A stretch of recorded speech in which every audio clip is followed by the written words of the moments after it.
Okay, good evening, everyone. I think we're going to go ahead and get started, and we'll probably still see more people trickle in.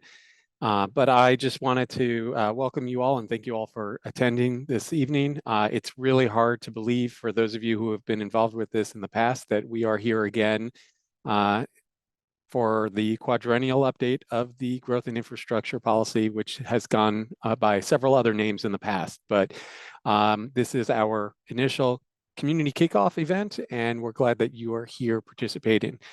And so if we could just go to the next slide, I want to talk real quickly about what to expect here today and then over the next few months as we're working on this.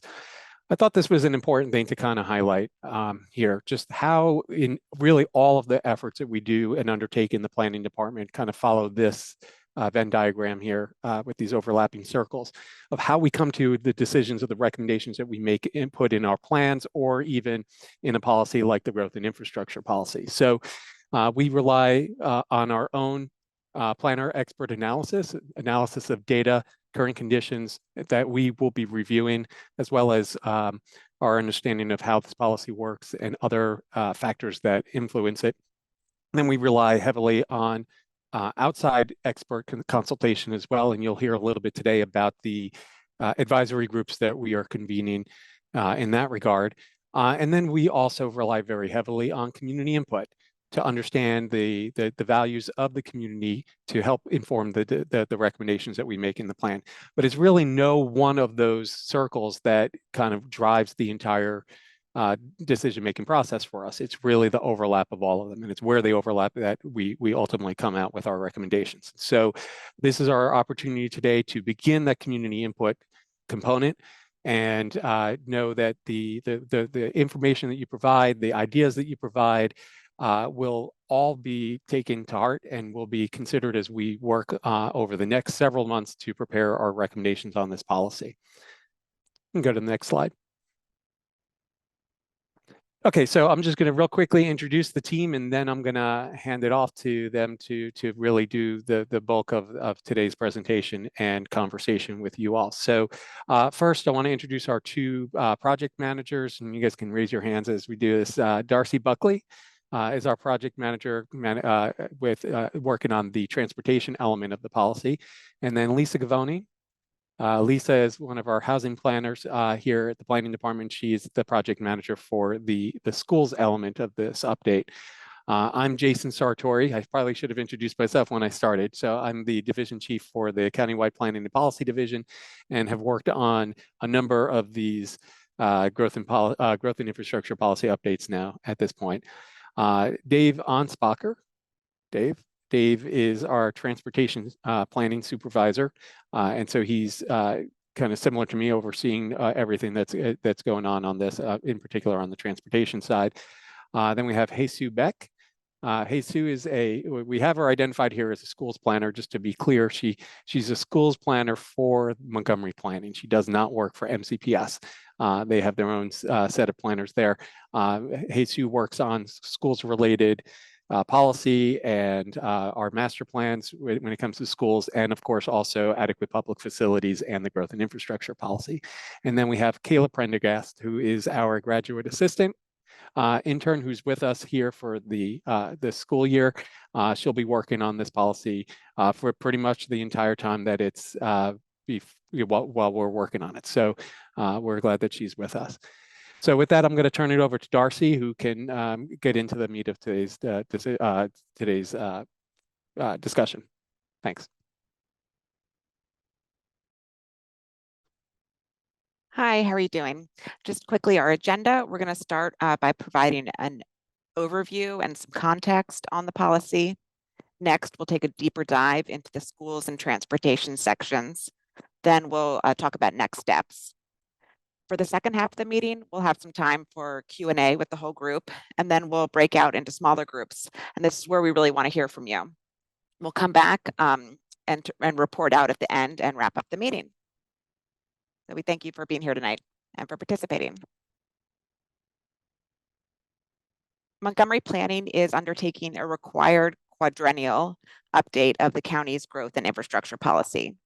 County code directs the planning board to transmit a draft to the council by August 1st, and for the council to adopt an updated policy by November 15th, 2024.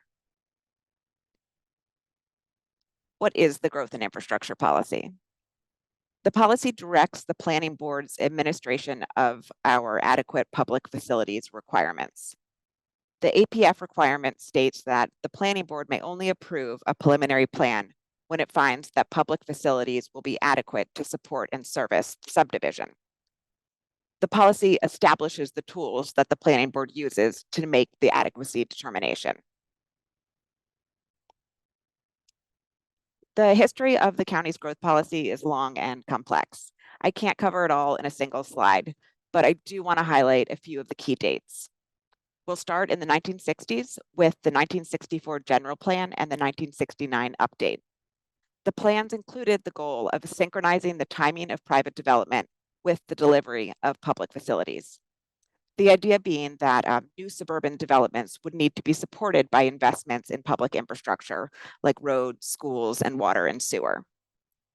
In 1973, the council adopted the county's adequate public facilities requirement.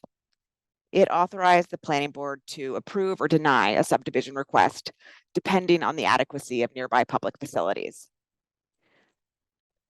And for the next 13 years, it was the planning board's responsibilities to define adequacy. And it did so with a series of reports and guidelines. The first formal growth policy followed in 1986. The building boom of the 1970s and early 80s, coupled with decreased state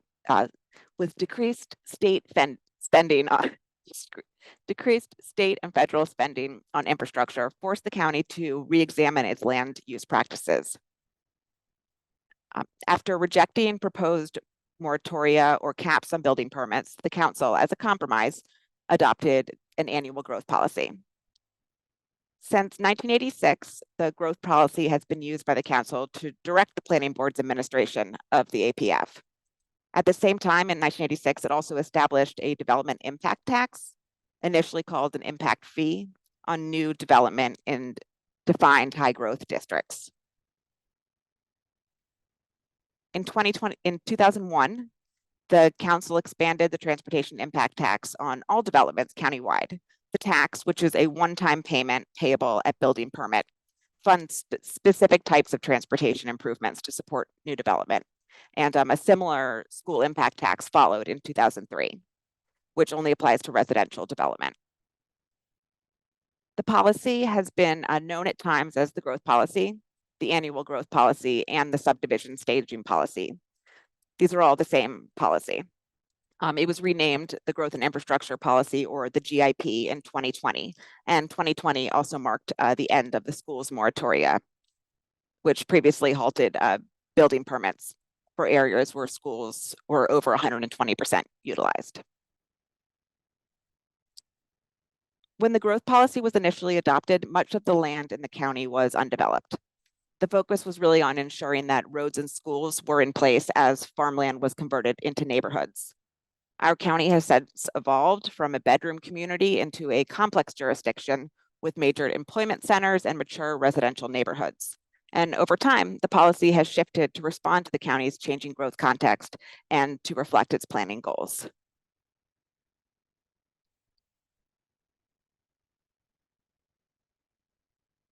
Thanks, Darcy. So I'm going to talk a little bit about how the policy works. And if you all saw a message that we only have 7 minutes left, we are working to coordinate that with our ITI. So hopefully the meeting won't end in 7 minutes, but if it does, we'll follow up with everyone over email, and I apologize for that. Darcy, can you go to the next slide? So Chapter 33A of the County Code instructs the council to administer the adequate public facilities by adopting a growth and infrastructure policy that describes the facility standards that must be met for public infrastructure to be considered adequate and how private development can mitigate deficient public infrastructure. The APF includes transportation, schools, water, sewer, police, fire, and health services. And the GIP guides the assessment of the adequacy of public facilities during the regulatory or development review process. It also sets the standards for adequacy, criteria for evaluation, and requirements for mitigation. It makes an adequacy determination involving both predicting future demand from private development and assessing the condition of existing public infrastructure. Next slide. The council adopted the GIP establishes the broad rules for defining adequacy. The GIP is then implemented through specific subject guidelines approved by the planning board, which includes the annual school test and the local area transportation review guidelines. Next slide.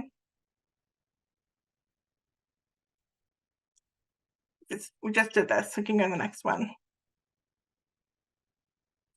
So the GIP uses a context-sensitive approach that classifies county neighborhoods into school impact areas based on the character of their growth and that growth's impact on school facilities. These classifications, in addition to housing type, determine the per unit rate of school impact taxes. We have the infill impact areas in blue, which is high housing growth predominantly in the form of multifamily units, and they generate fewer students on a per unit basis. We also have the turnover impact area in the tan, which have low housing growth with enrollment growth mainly due to turnover of existing single family units. And then we have the greenfield impact area, which is high housing growth predominantly in the form of single family units, consequently experiencing high enrollment growth. And we do not have any of these areas in the greenfield areas in the 2020 to 24 GIP. And mitigation comes in the form of utilization premium payments that vary based on the school impact area, the type of development, the degree of projected overutilization, and the estimated number of students to be generated by the development. These payments are in addition to the school impact tax, which developers must pay on new residential units regardless of the adequacy status of schools serving the proposed project area. Next slide. And then the transportation adequacy findings require forecasting travel demand generated by the proposed development and evaluating the condition of nearby transportation infrastructure, such as roads, sidewalks, lighting, bike lanes, and bus stops. Transportation adequacy is assumed for any development or application generating 49 or fewer net new peak hour trips, and projects expected to generate 50 or more new net peak hour person trips are subject to a series of multimodal infrastructure tests known as the Local Area Transportation Review, or LATR. And these tests evaluate the geography around a development application for the adequacy of motor vehicle, pedestrian, bicycle, and bus transit systems. And mitigation typically involves constructing or installing transportation infrastructure such as nearby sidewalk, curb ramps, or traffic signals. If constructing or all or part of this requirement is not practical, an applicant may meet this requirement with a mitigation payment reasonably related to the estimated cost of constructing the required facilities. And like the schools element, the transportation section has context-based geographies known as policy areas that are based on land use context and the prevalence of the use of different transportation facilities. We have red, which is down county central business districts, Purple Line Station and Metro Station policy areas. We have the orange, which is the corridor city and town centers and emerging TOD areas where premium transit service is planned. And then we have the yellow, which is lower density areas characterized by residential neighborhoods with community serving commercial areas. And then we have green, the county's agriculture reserve and rural areas. And next slide.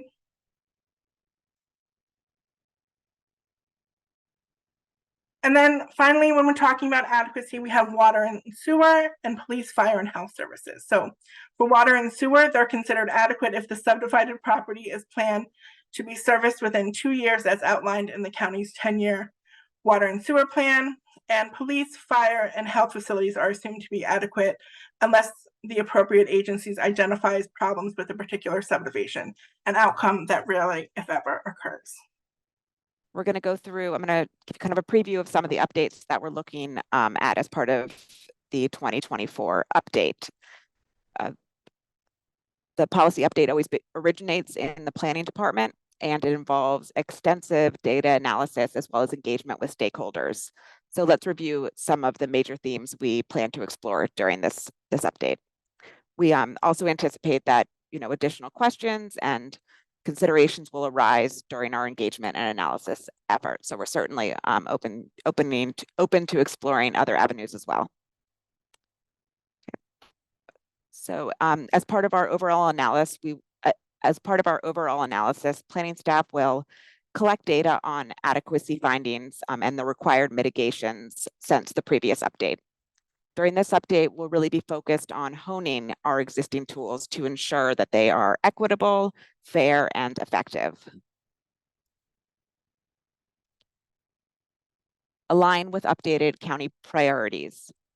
The county has adopted several landmark plans and policies since the previous update, including our new general plan, Thrive Montgomery 2050, the Climate Action Plan, and the Racial Equity and Social Justice Act. These documents established goals for enhancing the county's economic competitiveness, boosting its environmental resilience, and ensuring that social justice and equity are the centerpiece of all planning outcomes. We'll consider how the policy can better align with these goals and priorities. Consider the current growth trends. Montgomery Planning will prepare a status report on the county's general land use conditions as the code requires us to. We'll recreate many of the analyses found in the 2020 report to understand if the growth trends have changed or if they've continued. And we'll use that analysis along with stakeholder input to recommend policy revisions, including potential changes to the school impact areas and the transportation policy area boundaries and classifications. Make policy implementation clearer and more efficient. We'll evaluate the implementation guidelines and recommend revisions. We're giving special emphasis to the local area transportation review, or LATR, guideline document. It's a dense 90-page document that planning staff, partner agencies, community members, and the development teams regularly reference, and we want to redesign it with efficiency and ease of use in mind. And last but not least, we will review development impact taxes and make recommendations.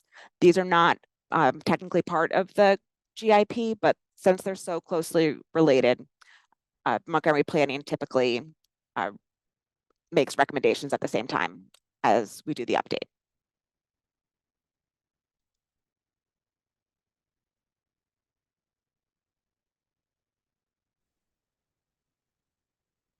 All right, so next I'll go over the schools element of the current GIP just to give a base understanding of where we are right now. Next slide, please. So before each fiscal year, planning staff run what's called an annual school test that evaluates every MCPS K-12 school's utilization level for 4 school years later. We first use MCPS's official CIP projections to calculate the utilization rate and seat deficit or surplus for each school.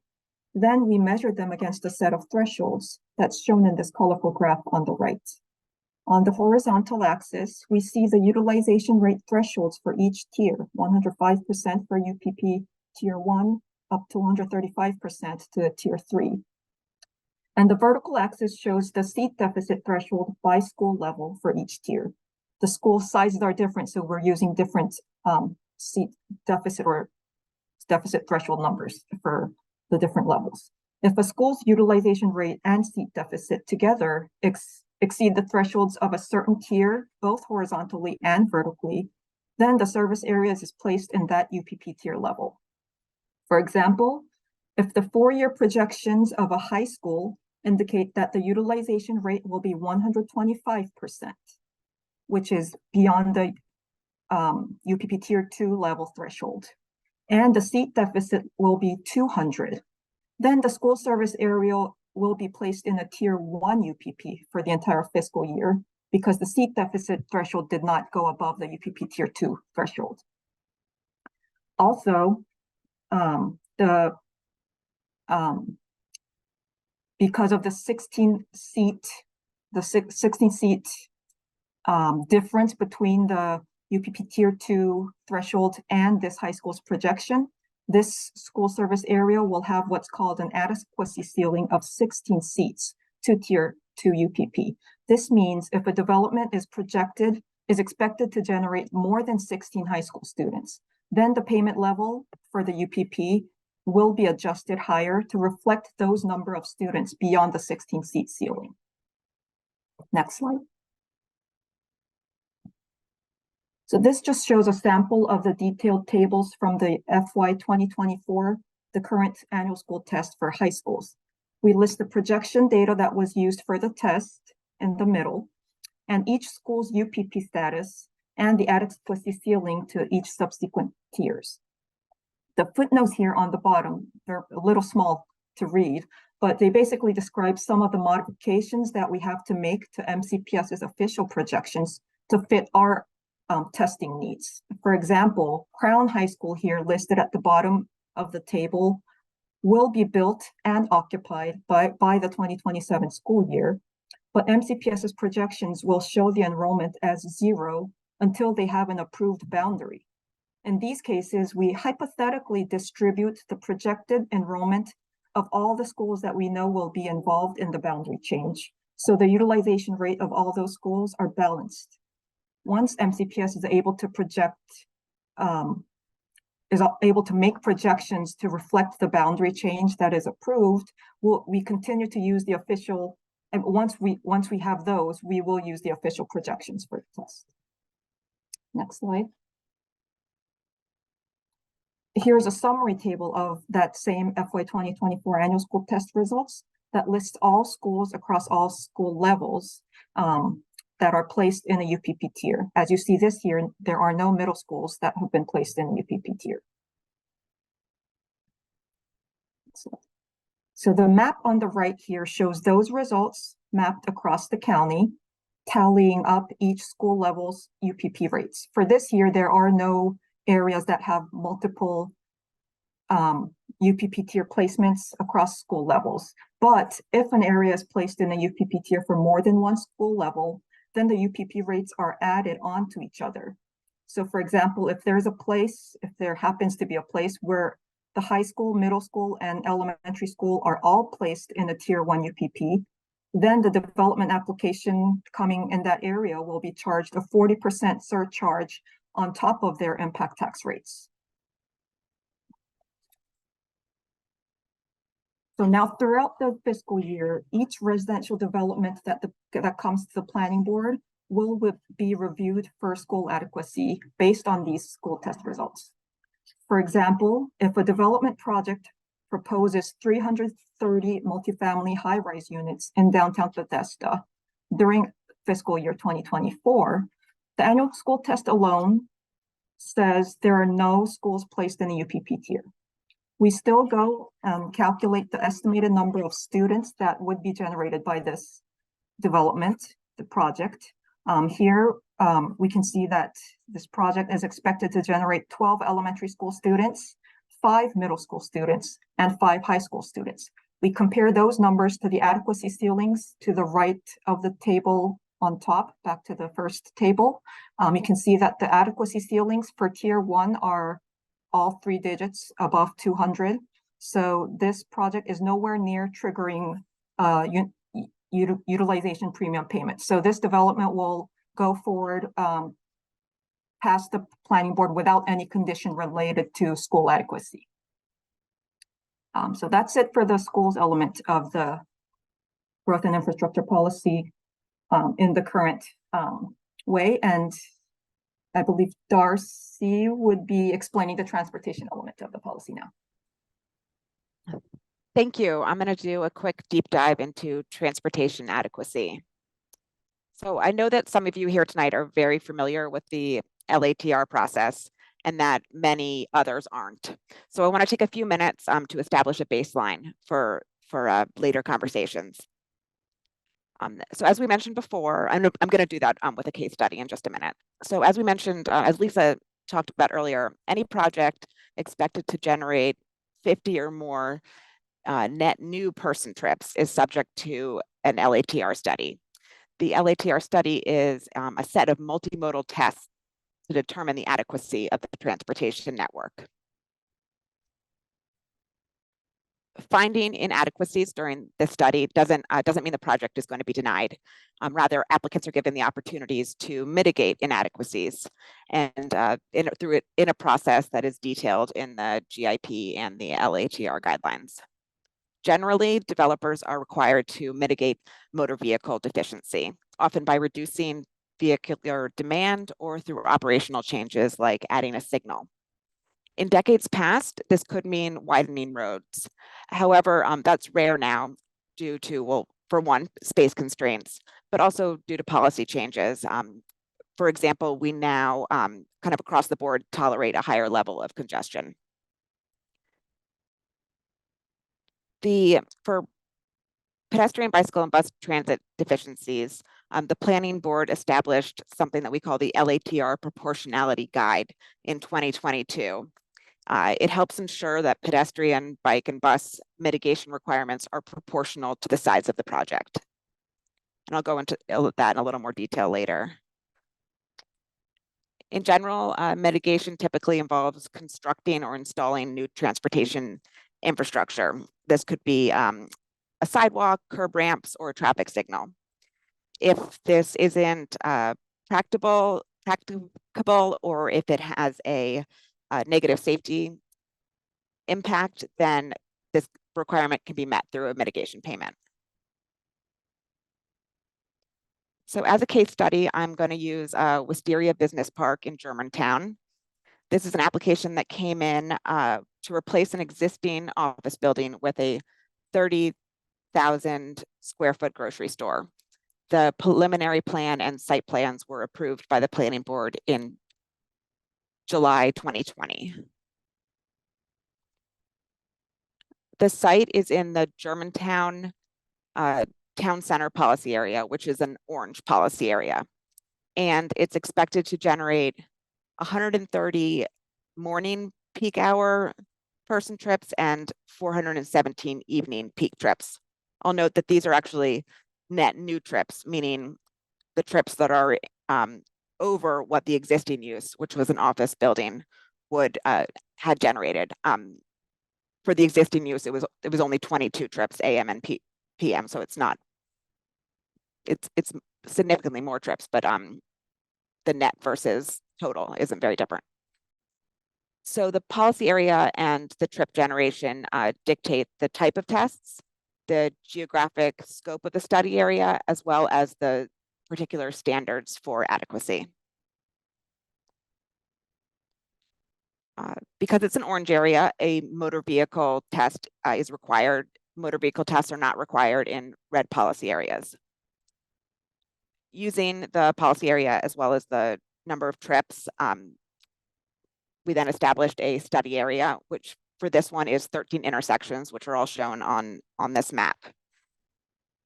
The applicant used the highway capacity manual methodology for the orange areas and the critical lane volume methodology for the yellow areas to study the intersections. The analysis found that all intersections will operate under the congestion limit for orange policy areas, which means that motor vehicle adequacy is met in this project without any improvements. During the scoping process, sometimes our partner agencies, including Maryland Department of Transportation and Montgomery County Department of Transportation, might ask for additional queuing analysis, or sometimes they ask for traffic warrant studies to see if new signals are needed. But there was no follow-up on this project. The pedestrian adequacy is determined through 3 distinct tests. The first of which is the pedestrian level of comfort. This test rates the conditions for pedestrians on roadways that are classified primary, residential, and higher on a scale from 1 to 4. 1 is very comfortable and 4 is undesirable. The GIP sets adequacy as somewhat comfortable. So anything above a 2, so 3 and 4, are considered inadequate. Montgomery Planning hosts a PLOC, as we call it, a PLOC map on our website. And applicants are also required to verify the web map to do field verification. The analysis for this project found that there were about 5,000 linear feet that were not to standard. And you can see these here on the diagram. They are in orange and red.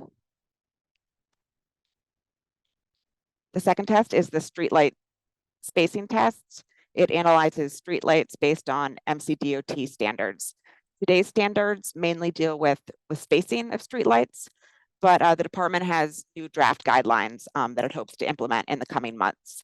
And when it does adopt those officially, they would then apply to this test. For this project, there are about 3,900 linear square feet that were not to standard, as shown in red and yellow. And finally, ADA compliance. This looks at a smaller area, and this review is really focused on ramps and connections to the ramps. For this project, it found there was about 80 feet of missing sidewalk and one ramp that needed a detectable warning strip. The bike test is similar to the pedestrian tests. It rates the conditions for biking on all streets from a 1, which is like a very low stress, anyone can ride it, including kids, to 3, which is high stress and means that most adults would be uncomfortable on it. The GIP sets the adequacy as 2, which is low stress, meaning it's comfortable for most adults. Again, the planning department hosts a website and applicants are required to field verify the ratings. Any proposed mitigations must align with the 2018 bicycle master plan. So in this analysis found nearly 2,000 linear feet not meeting adequacy. And last but not least, the transit test. This test is only required in red, orange, and yellow policy areas, so not green areas are exempt. And it asks the applicant to identify the need for new bus shelters. The standards for adequacy for this project are 4 shelters with real-time displays. You'll see in the analysis, there are 4 shelters, but they lack real-time displays, and then there's also a real-time display without a shelter. Now that we have a list of deficiencies, we can think about mitigation. As I said earlier, motor vehicle deficiencies must be mitigated, but this project meets adequacy, so there's no motor vehicle mitigation for this project. The bicycle and transit and pedestrian improvements are subject to what we've termed the proportionality guide. It's a tool that determines an appropriate upper limit for mitigation. It's a way to ensure that offsite transportation mitigation are reasonable as related to the project's impact. And it was added in March 2022 in response to concerns that the guidelines were likely to impose requirements that were really out of proportion to the impacts of any given development project. For this project, the applicant worked closely with Montgomery Planning to develop a list of priority projects that will provide the most benefit while keeping under the proportionality amount calculated by the guide. This is the list of the agreed upon offsite projects that will be delivered along with the grocery store. It includes a side path along Walter Johnson, a side path along Wisteria, another side path along Germantown Road, and a bikeable crossing at Walter Johnson and the Wisteria Drive intersection. So I'm going to talk a little bit about our community engagement and outreach strategy for this plan. We know that the growth and infrastructure policy, even though we do it every 4 years, is a little complicated. So it's sometimes a little bit hard to follow, although we hope that we explained it well to you tonight with our examples. But a little bit about our approach. Darcy, can you go to the next slide, please?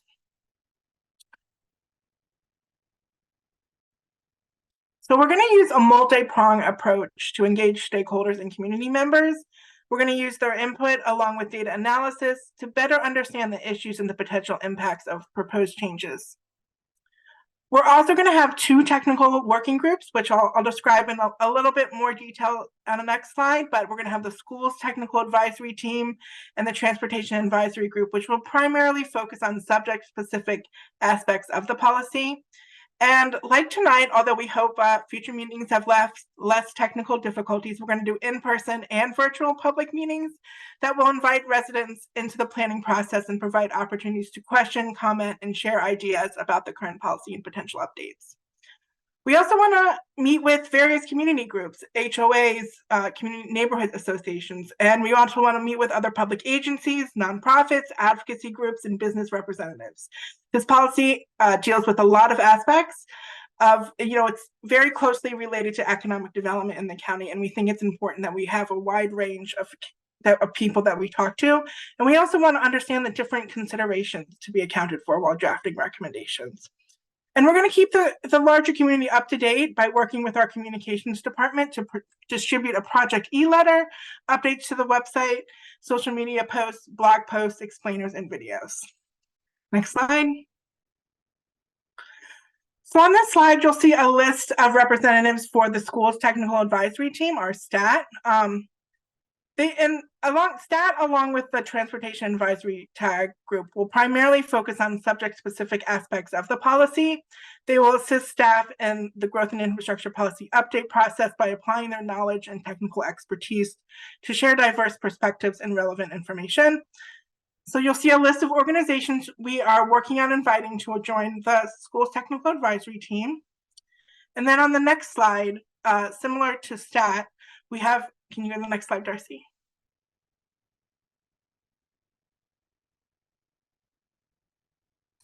Similar to STAT, we have our Transportation Advisory Group, which will include stakeholders and technical experts to help guide the 2024 update of the transportation element. And I think Darcy's going to talk about project schedule. Okay, here's our project schedule. From now until May, we're really going to be working on our analysis and our recommendations and coming to the community and to our stakeholders and asking for feedback and input. We will have planning board work sessions during that time as well, with kind of the final work sessions will be in July, and we'll be asking the board to approve our report as well as a draft policy to send to council before they go on their August break. Council will take this up in September, October 2024, and by code they're required to update the policy by November 15th. After we've done all that, staff will return to the planning board with the updated implementation guides, meaning the annual schools test guide and the LATR guide, and for those to be formally adopted.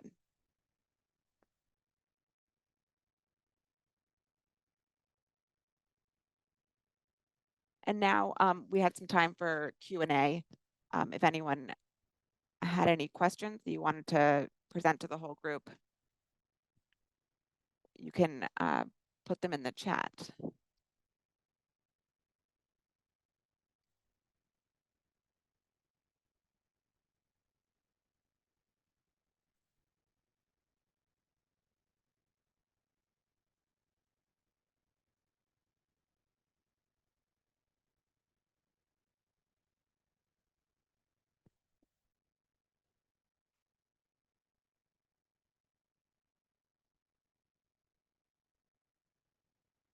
So I see the first question, Dan Wilhelm asked if citizens can be on the advisory groups, that he was on them last time.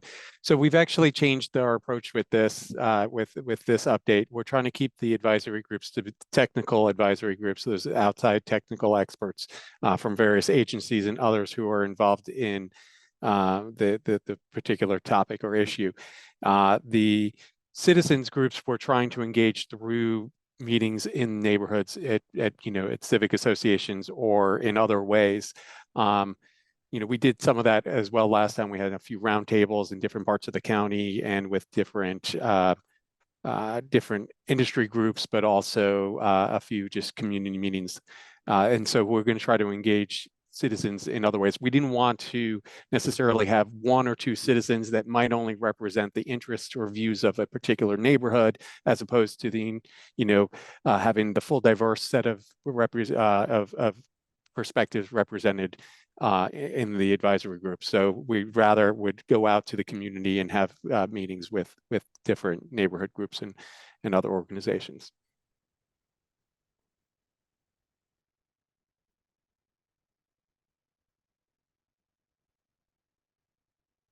Any other questions before we, Lily starts the breakout rooms?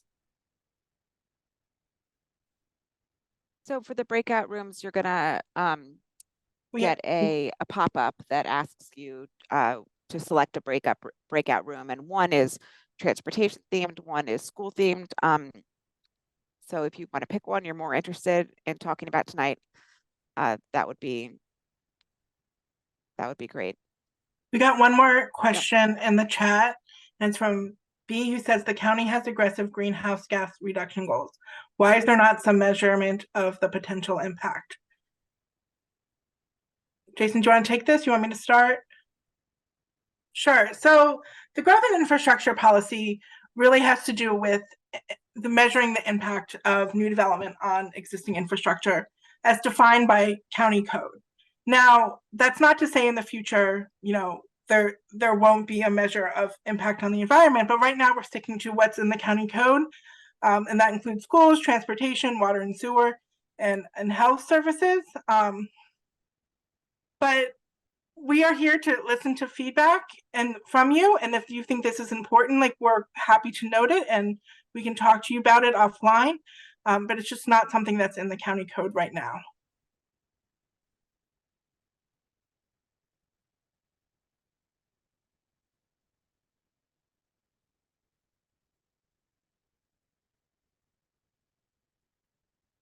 All right, do we want to open up the breakout rooms? Sure. And before we do go into that, I just want to say this is really our opportunity to hear from you. So in those breakout rooms, we're going to be asking you questions, and we hope that you give us some ideas. You might have questions for us. We might kind of send those back to you and try to really get your thoughts as we go through this process. At a certain point, when we get to where Darcy was showing, where we have recommendations that we prepared, then it'll be a little different than our feedback that we're looking to get from the community is your thoughts on the recommendations we've prepared. But at this point, we're really, we want to hear from you. So.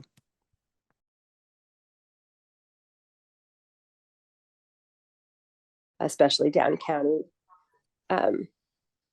be able to get out of the cars, especially since the traffic with the cars is getting so bad. Okay, so I'll be quiet now. I just wanted to throw out those couple of things. Thanks. Those were all really great things to share. This is Dan Wilhelm. I was involved in the last couple policy updates, and my impression is the last time there was not a good mathematical prediction of car trips getting out of cars and going on transit or biking or walking, and they seem to over penalize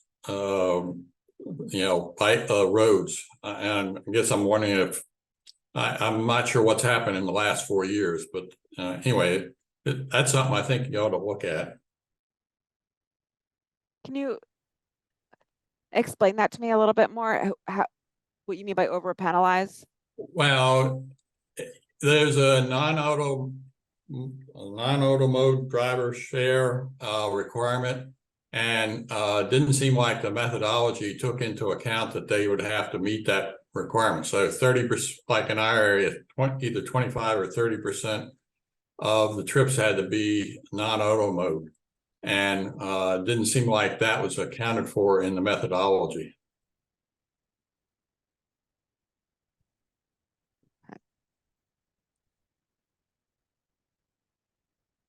In the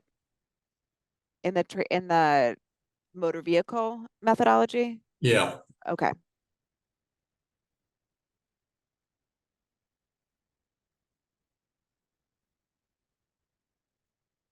I guess another thing that I think needs to be taken into account is there's a lot in the master plans there's a lot for BRT, and I'm on the eastern part of the county. We have one route now, and there's more being studied.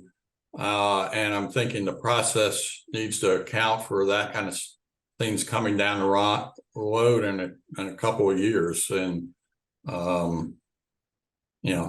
that is all factored in, I'm not sure. So projects that are in the current CIP would go into the analysis. So anything that's funded in the 6-year CIP would go into the analysis. That's accounted for. Okay, but it's not in the master plans as being in the, like the transit master plan has routes in there that aren't funded at this point. Mm-hmm. So those wouldn't necessarily be in the analysis. That's made to look at them.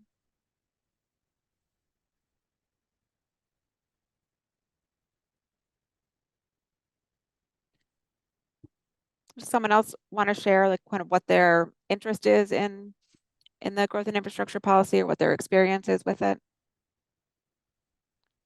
Carolyn, did you? Yeah, sure. Hi, I'm Carolyn. And I haven't, I don't have experience, really previous experience with, this plan. So I'm not sure in that. I do have a lot of interest related to transportation and I was like, pedestrian safety, bicyclist, everything. And thanks for the analysis that you shared earlier. One thing I understood was that, when you were doing like the adequacy studies, it seems like the fixes that needed to be made for vehicles, like drivers' vehicles, were required. Yeah. But the ones, where we might have gaps or needs for pedestrians, cyclists, were more optional, and I've not remembering the exact term you used. But and of course, I think every effort to make things safe, roads safe for all users, are essential. Unfortunately, we see a lot of accidents and just tragedies every day with on the roads and involving drivers, pedestrians, cyclists. And I was also wondering, I know that your colleagues who work on the pedestrian master plan, that was just recently passed by the county council, wondering how that all fits in with like these studies around, because I think that had a lot of great improvements and recommendations to make. And when these, I guess, analysis are being done, how that will influence, how they'll be influenced and aligned with the pedestrian master plan. It's also, I know there was, you also mentioned looking at like for ADA compliance, but it seemed limited to, if I understood correctly, ramps and kind of the warning strips for ramps. But, wondering about also just like the quality of sidewalks and how long people have, people of all abilities have to like cross streets. And particularly like looking at ADA compliance, if folks with disabilities are included in analyses and tests. I guess also, I understand the rationale. Certainly understand the rationale that Jason provided for, like that the advisory groups really be focused on organizations and agencies. But wanted to make sure, I guess, that the transportation one reflects like a broad variety of interests, because it seemed like, just glancing at it momentarily, like the agencies are really more focused on driving and vehicle transit, as opposed to, again, like public transit, pedestrian, cyclists, and everything. So I just wanted to share at this point. Thanks. Thank you. I really appreciate your thoughts. Oops. Maybe a few responses to some of the comments. I would say, and I think we're going to have more information about this later on, but most of the improvements that I think we're seeing right now that are coming through the LATR process are pedestrian, bicycle, and transit improvements. the number of motor vehicle improvements has actually been quite limited. I will also say, in terms of the pedestrian master plan, we can always continue to make that plan more in sync with the growth policy. That's a very good comment. But I will say that the pedestrian level of comfort analysis that Darcy spoke to, that is very well synced with the pedestrian master plan. And then in terms of ADA compliance limited to ramps, I think you're absolutely right. There's also now additional ADA requirements that we might have to take into consideration. But yes, we can consider ADA compliance other than curb ramps.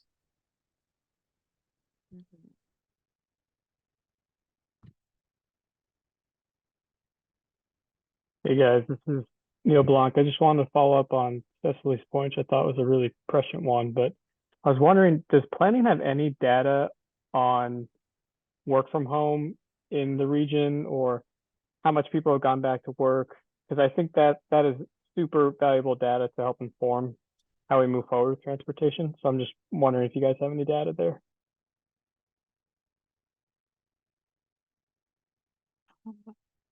Yeah, we have sort of census data from the American Community Survey, which takes a very high level look. We have regional data from the Metropolitan Washington Council of Governments. And then we have some local data focused on some of our more commercial areas that looks at how teleworking and how people are getting to work. Obviously, there's been a lot of changes over the past couple of years. I think it's a good point. We can certainly summarize that as part of this effort. Have things started to stabilize, or are things still kind of in a state of flux in terms of work from home patterns? I personally feel like we don't have enough data yet to make that determination. And maybe next year we'll start to see whether they've stabilized. I certainly don't either. I just think that, it's 2023, the pandemic sort of ended. Like patterns should be stabilizing, and how we move forward, I don't know. It would be very beneficial to have some sort of idea of how that pattern is going to manifest over the next 4 to 8 years.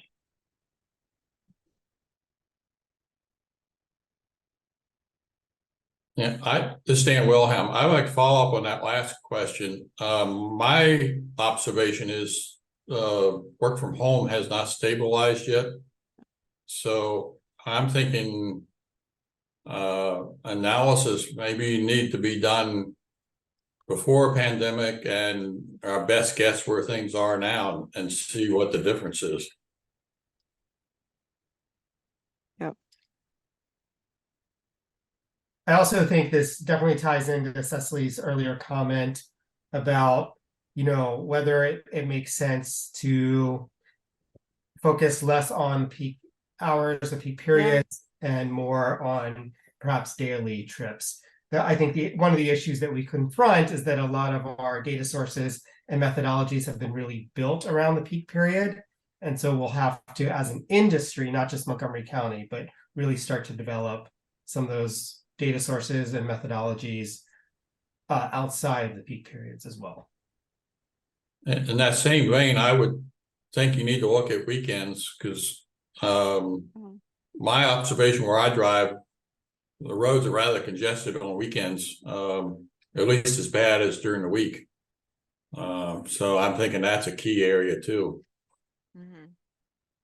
I also wonder if certain communities are more susceptible to, less work from home, and therefore may have different transportation requirements than a bedroom community where everyone's work from home.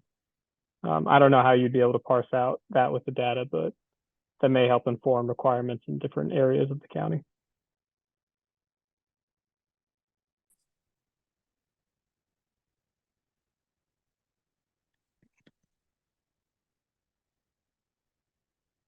Is part of the plan to update the trip generation data from like the school system and other sources?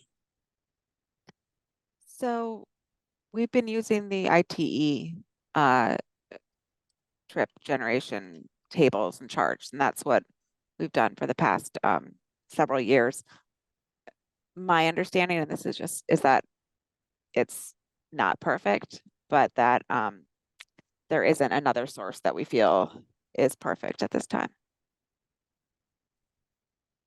So, but we're open to, investigating other ways to do the trip generation. Yeah, maybe talk offline, because I thought there was, going back 4 years, I thought there was some work that you guys did that kind of We did. came up with stuff based on experiences in the county, particularly with schools. There was an effort, Dan, underway 3 or 4 years ago to look at that. COVID upended those plans because travel patterns changed. And we do not, at this time, have plans to revisit that. But as Darcy said, that's always something that we can reconsider. Mm-hmm.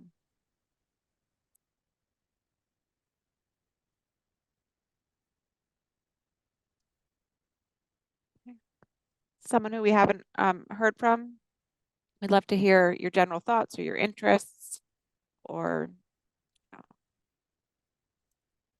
your favorite part of the policy.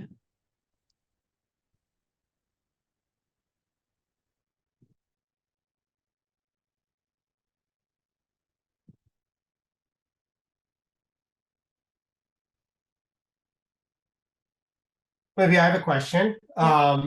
Currently, our metrics are measuring adequacy, driving a car, adequacy riding a bike, adequacy when you're walking or rolling, perhaps in a wheelchair, and access to bus stops. Is there anything we're missing in terms of adequacy of the transportation network that we should be considering?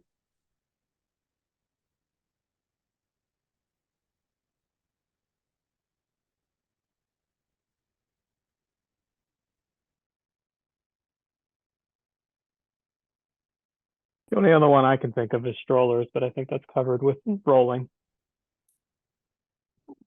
Yes, strollers is intended to be included in rolling. Good point.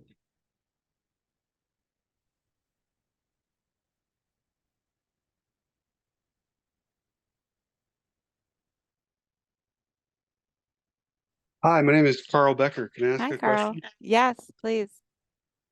Just wondering how electric bicycles are accounted for in our transportation thoughts and decisions. They're a very quiet version of a motorcycle, basically. They accelerate faster than traditional bicycle. They move more quickly. What are y'all's thoughts on that? Where are they accounted for?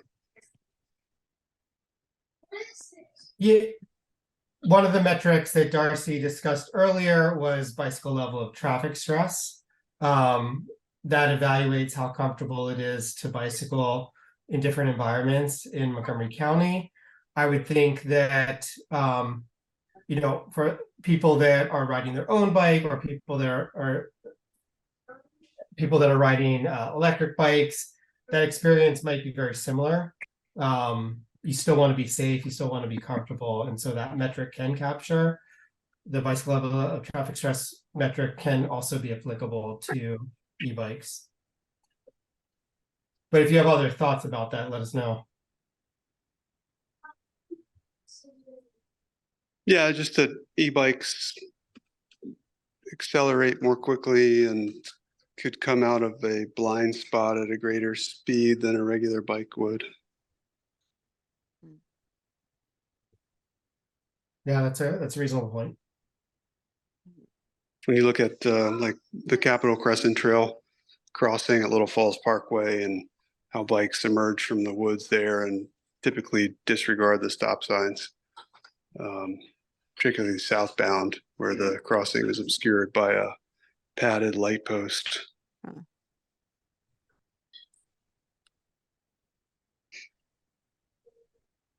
Yeah.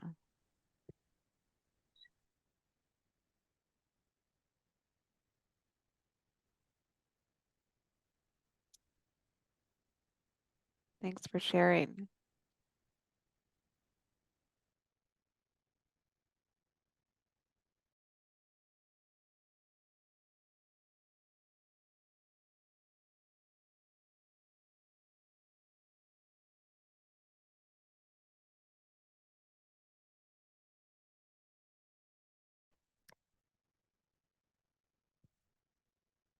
So I'd love to hear if people want to talk about just what their transportation priorities are in general. A little bit, we heard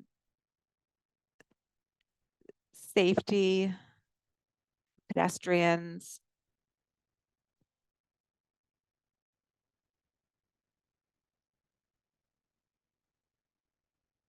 This is Dan again. I guess one Yeah. of my hot buttons is networking, in the sense transit, and you need to be able to go from transfer from one route to another route, and, go from walking, biking to transit to, and a lot of people don't take one way to get one mode or one transit vehicle to get from point A to point B. They're going to need to do multiple. So how do all that stuff work together?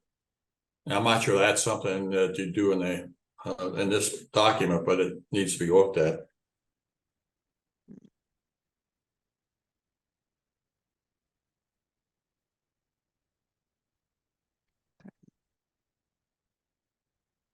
Yeah, I think that's a good point, Dan. I am not sure if that is something for the growth and infrastructure policy. I think we can certainly note it.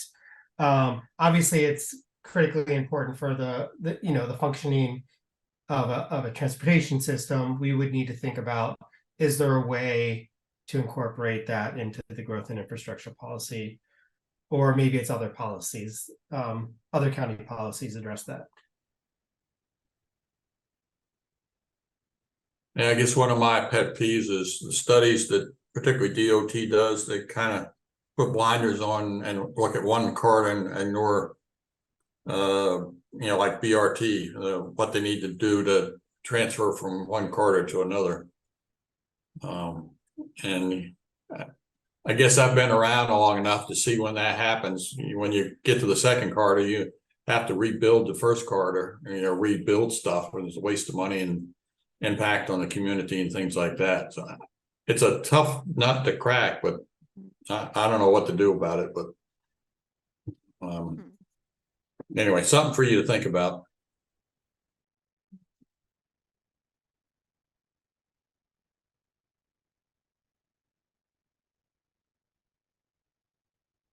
Dan, I think you've been involved in the growth policy since, I don't know, for a long time. Do you think, how do you think, we've added multimodal aspects to it over the years? Is there anything that you think it needs more of, or you're saying that the transit, I heard you talk about the larger transit network. Is there something else that you think is, Well, I'm thinking you're doing all the stuff it needs to be. You got roads, you got transit, different types of transit, the BRT, the local bus. There's several studies DOT is doing now address that. You're walking, you're biking, all that needs to be addressed together. And I think the 2020 plan started doing a lot of that. So I think that was a good step in the right direction.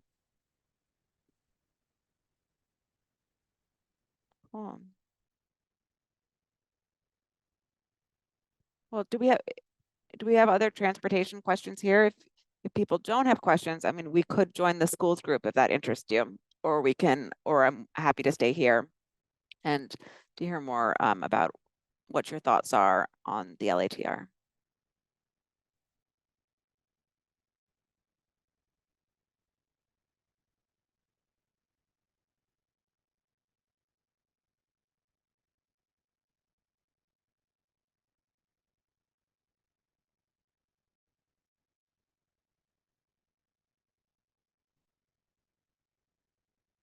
Yeah. This is Dan again. I hate to get into the weeds, Yeah. but for the Fairland White Oak Fairland, no, the White Oak Science Gateway Master Plan, there, we have a thing that doesn't follow LATR. It's the growth policy growth. Shoot, I can't remember the name. Anyway, is that going to continue? And you know, it has a number of projects that need to be implemented or funded, and those things are kind of dated. I thought DOT was going to update those, but you know, I'm thinking that whole effort needs to be looked at again. But I don't know if that's going to continue or not continue. To my knowledge, there are no other efforts right now to create similar ones in other areas. I mean, I think as you mentioned, there have been, you know, it hasn't worked exactly as imagined. But I believe that DOT has been, you know, thinking that through. Yeah, there's a lot of stuff that needs to be done outboard of this growth and infrastructure policy needs to happen and within the next year. Yep. Because things are going to start popping over in the eastern part of the county. Mm-hmm. Andrew, do you want to chime in at all Yeah. on that? Maybe I just want to check. Were you asking about the LATIP and the UMPS? Did I hear the question Yeah. right? Yeah. Okay. Yeah, we'll probably have more news on that very shortly because, of course, White Oak is in place. We're doing an update for White Oak to account for inflation and for changes in master plans that have come up since 2017. We've looked at Bethesda and recommended not to do Bethesda because the costs were just so high for the amount of development that was still remaining. A lot of the development came in really fast after the master plan got approved. But we're still seeing similar cases as we look at Silver Spring and Montgomery Hills. And also with the White Oak update where the costs are just so high. That's kind of what we're trying to navigate right now before we transmit it to council. And I think we've kind of soured on the LATIP UMP approach. And for others listening in, basically what these are is a program where you treat the whole master plan as if it's a single development. You look at all the costs for the infrastructure needed in the plan, and that's your top costs divided by the number of trips for all the development expected out of the plan, and you end up with a $1 per trip fee that you assess on new development. And we have that in place in White Oak today, but that's the only place it's been put into effect, and just the costs we're finding are very high, and that has been the problem. There'll be more news on that in probably a couple of weeks, but we're still trying to navigate that internally as well.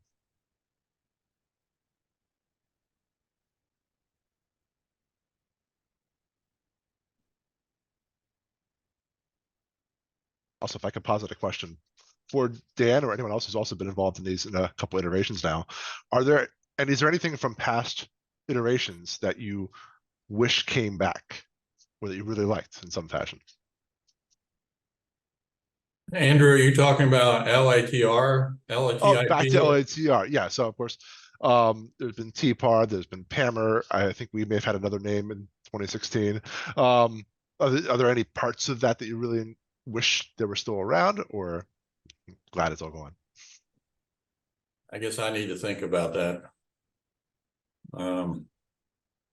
And maybe I ought to have an offline discussion with you, Andrew, about the LATIP for White Oak, because things are going to start happening over here fairly soon.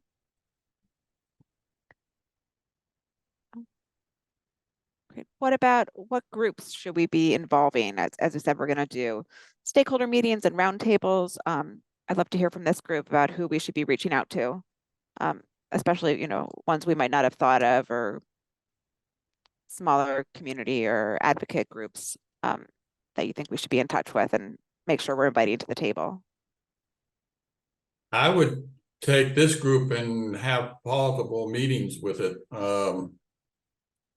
because you find that, at least my experience is, most people in the county citizens don't understand transportation, and most of them eyes just glaze over and they go to something else. So.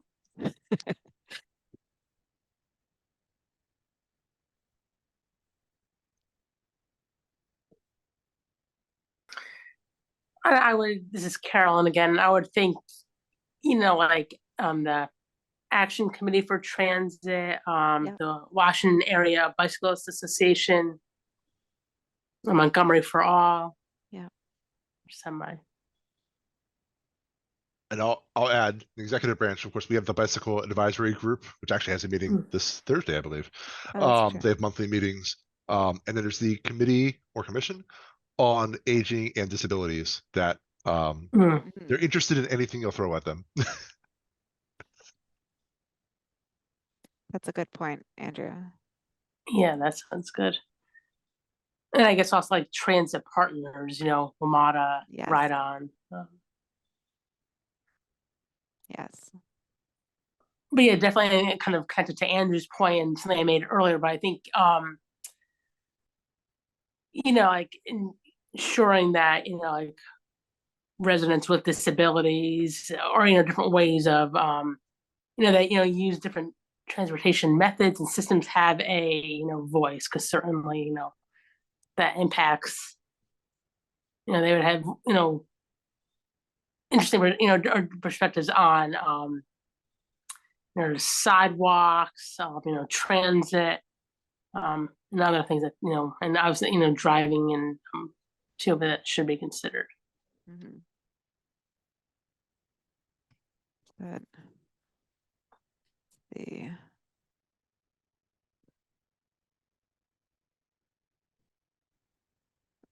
Ryan, are you there? Do you have any suggestions?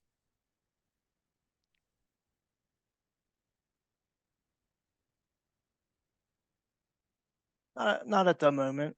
Okay, Um, thanks.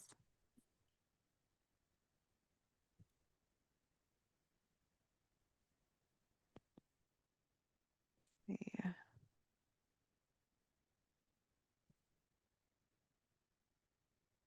So when we talked about LATR, we were saying that often for bike, pedestrian, and transit projects that, the sky's not the limit. There's a kind of a cap, a guide, and it's really up to staff to work with the applicant to prioritize projects that are going to end up going ahead. I'm wondering what projects that you all think should be prioritized, types of projects.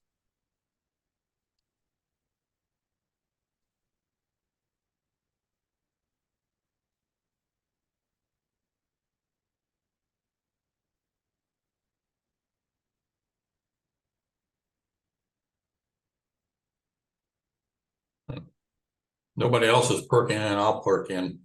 I'm big on transit and then the walking and biking to get to the stations from, residents or office buildings or retail nearby. I see that's, both of those are kind of lacking. And if the biking, particularly the bus rapid transit needs to be expanded, and the local buses, the bus re-imaging study is going on now, which is a good effort for DOT. But anyway, so you need to refocus on the local buses too. I'm glad to see DOT's doing that. So anyway, this whole system needs to be more efficient and effective, other than cars.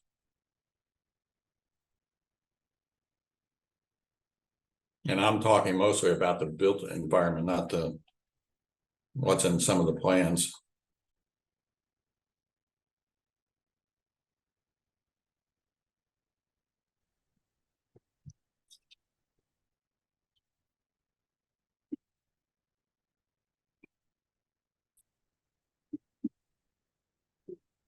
Does anyone else have thoughts on priorities? I guess I'll say when it comes to pedestrian transit forms, I think there should be emphasis on paths that help create connectivity for different land areas. So prioritizing paths that will help really create more than just a neighborhood, but a place. I guess I don't know how exactly to do that, but having some way to suss out really just creating connectivity in the neighborhood. Yeah.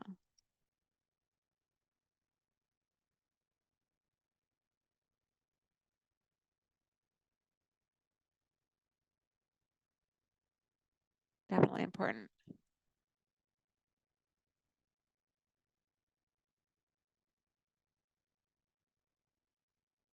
That's weird.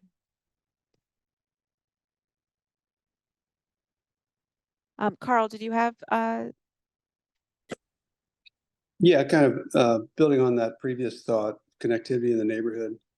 I think there's a network of, goat paths and recorded easements or neighborhood right of ways throughout many neighborhoods that have been planted over by homeowners or blocked off, abandoned over time. And I think it's worth the effort to go out and find those paths and, search the plats, improve them, see if they can be reinvigorated because nobody's maintaining them. And I think an effort could be made to try to reclaim new land, to connect through neighborhoods that didn't have the forethought to lay out those pathways. Yeah, that's great. That's one of the recommendations in Thrive, and it's my colleagues. I think it's my colleague's Dave. It's his favorite recommendation in Thrive, or one of them. So looking for the those opportunities to create through block connections. It's really big and really important. I mapped out my neighborhood, and it's almost like a history, experiment trying to figure out where that one went. And things got platted a long time ago, often with no thought. But then when you go to find them, it's too steep, or there's a creek running through it, or something. But yeah, that's true.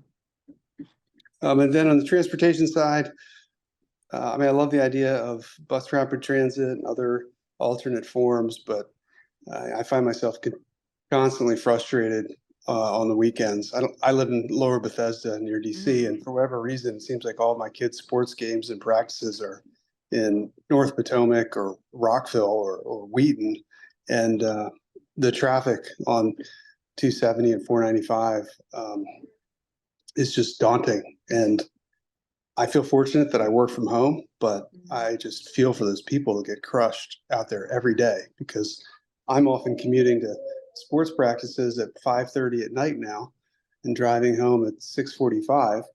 And then on the weekends, there's games all over the place. And it's just unbelievable how long it takes to go, 5 to 10 miles.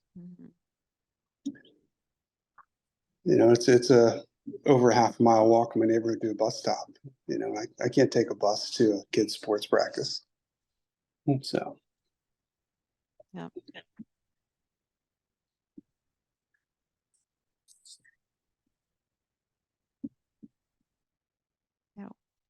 No, what's up with all the sports, all different places? I mean, it'd be nice if there's just like neighborhood. So I think my friends are all dealing with that. Maybe that's an app or a new business someone can Right. invent that would. Seriously, it would make things much more efficient. Yeah. Schedule your sports near you. But they're everywhere. The field time's really competitive, and it's true. then Parks has to remodel a field, or schools has to remodel a field, and all of a sudden you can't go to that field, so you're scrambling to find another one. And we've got 3 kids playing sports. Some of them have multiple sports. Yeah. I would suggest that people go to the DOT website, and there's proposed transit lines all throughout the whole county. Look at what's being proposed and identify changes that you think might be useful. And that would be Carl, and his getting the games and stuff would fit into that category. Cool. Thank you.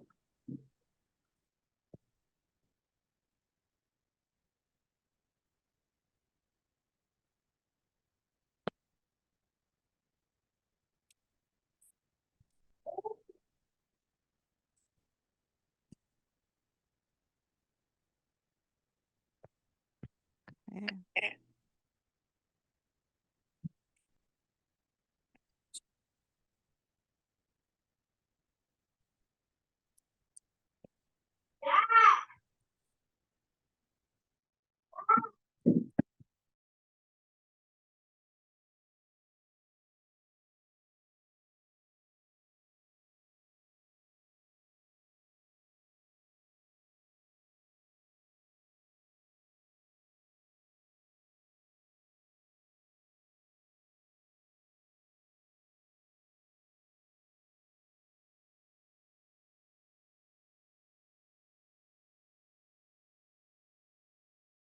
Hi, David, Mr. Foreman. We've been, for the past, I don't know, 20 minutes, thanks for joining us, going through a series of questions related to transportation. I think we've probably gotten through many of these questions. What are your most important transportation priorities? Are there any policy changes that we should be investigating? Any thoughts on data, metrics, analyses that we should be capturing? Feel free to chime in if you have any thoughts on any of these questions. Guess I'd really have to see what other people have said. Yeah, I understood.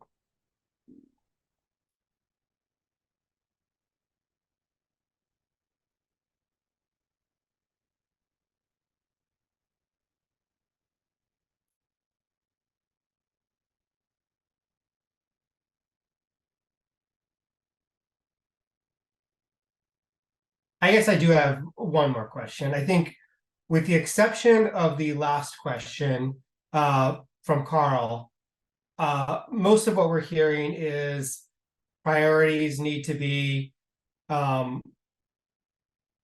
improving public transportation, walking, bicycling. We did hear that the interstates are a problem. Does anyone want to stand up for the motor vehicle world out there? We've certainly, as a county, started moving away from the primary focus on motor vehicle travel that we had for many decades, and focusing on other modes of transportation. Are people happy with that? Feel free to chime in. Yeah, I think I'll just say that Carl did talk about the interstate on the weekends. So we didn't. Yeah. I hear that. This is Dan again. I think we got to do a balance act and include road transportation. Even though as you guys have said, most of the improvements are so astronomically expensive that they're not really practical, and also there's really no space for the most part. But that doesn't mean you can't do intersection tweaks or tweak this or tweak that in some very small areas where it makes sense. There's certain roads in my area that need some study to figure out what the right answer is from a safety standpoint. So, but then it's probably going to be, a mixture of everything needs to be put in place.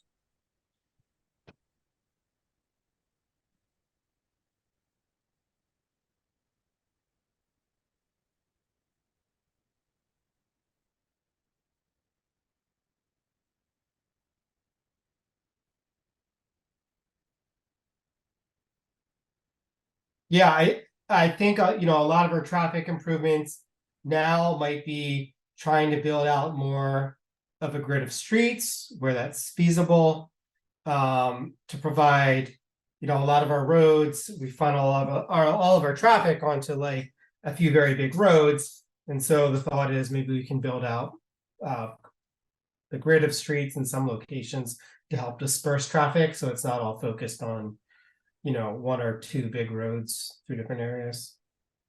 I'd like to speak in favor of automobiles. I think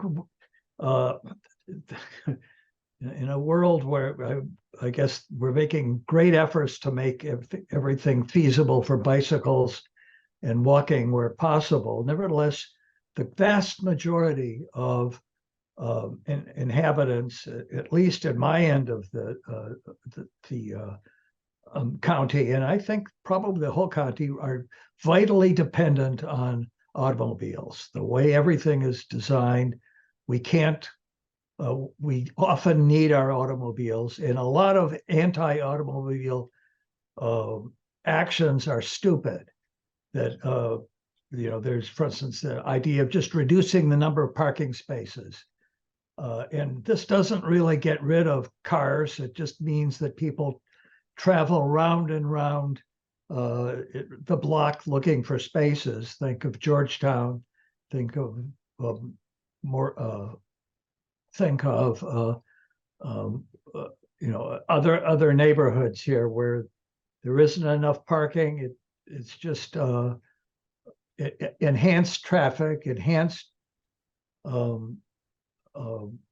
pollution, and there are many people who really need their cars. People with little children, older people. I mean, we can't. The goal of somehow being in Holland or Denmark is just not really attainable in the near future. And so there are smart things that can be done. There's certainly this congestion pricing is one good one way to discourage people from driving. But when there are many other unfortunately small. There's no simple answer, but I think that it's really important to keep the needs of people in mind, and I'd be interested to hear what other people say, but Carl Becker.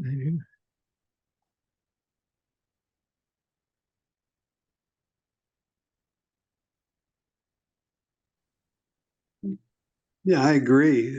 Especially when we consider that our climate is mostly heating dominated. I think, more than half of the year we're heating our homes and, less likely to be outside riding our bicycles.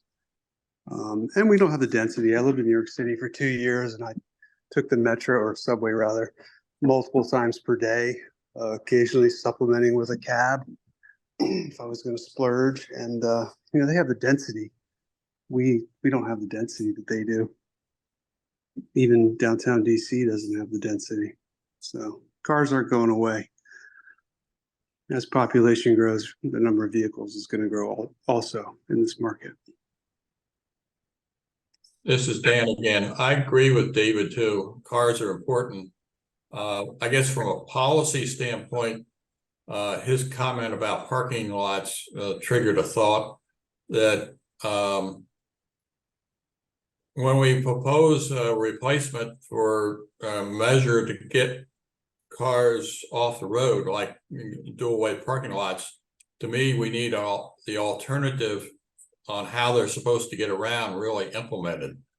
Too often I've seen where, let's get rid of parking lots, but we don't have a way of the public transportation, walking, biking, not implemented to really take the load that you just eliminated by eliminating parking.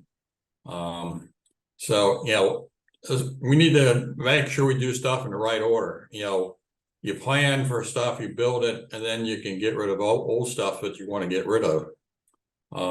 That's one thought. Another thought is in a lot of residential streets, secondary streets, they're so small that one of my pet peeves is the council keeps trying to put more housing into these areas and there's not room. There's a lot of these streets, there's one way down this, when the cars get on both sides, there's one way down the middle, and there's times where I have not been able to get down my neighborhood street because there's so many cars on the street.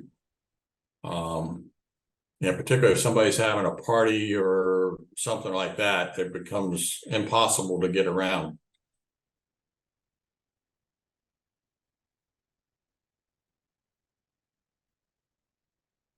Thank you for sharing. I think we are going to go back to the big group to wrap up. For the most part, but that doesn't mean you can't do intersection tweaks or tweak this or tweak that in some very small areas where it makes sense. There's certain roads in my area that need some study to figure out what the right answer is from a safety standpoint. So, you know, but, and it's probably going to be, you know, mixture of everything, needs to be put in place.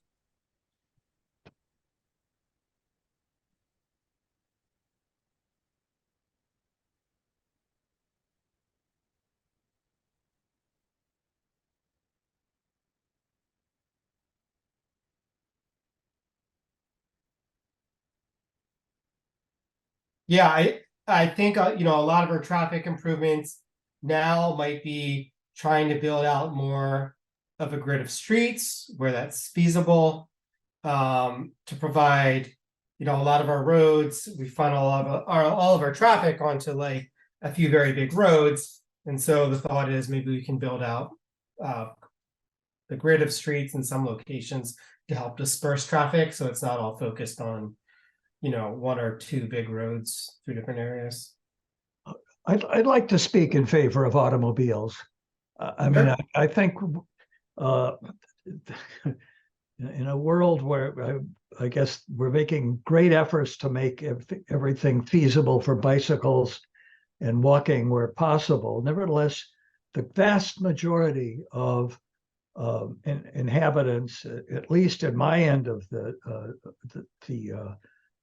county, and I think probably the whole county, are vitally dependent on automobiles. The way everything is designed, we can't, we often need our automobiles, and a lot of anti-automobile actions are stupid. That, you know, there's, for instance, the idea of just reducing the number of parking spaces.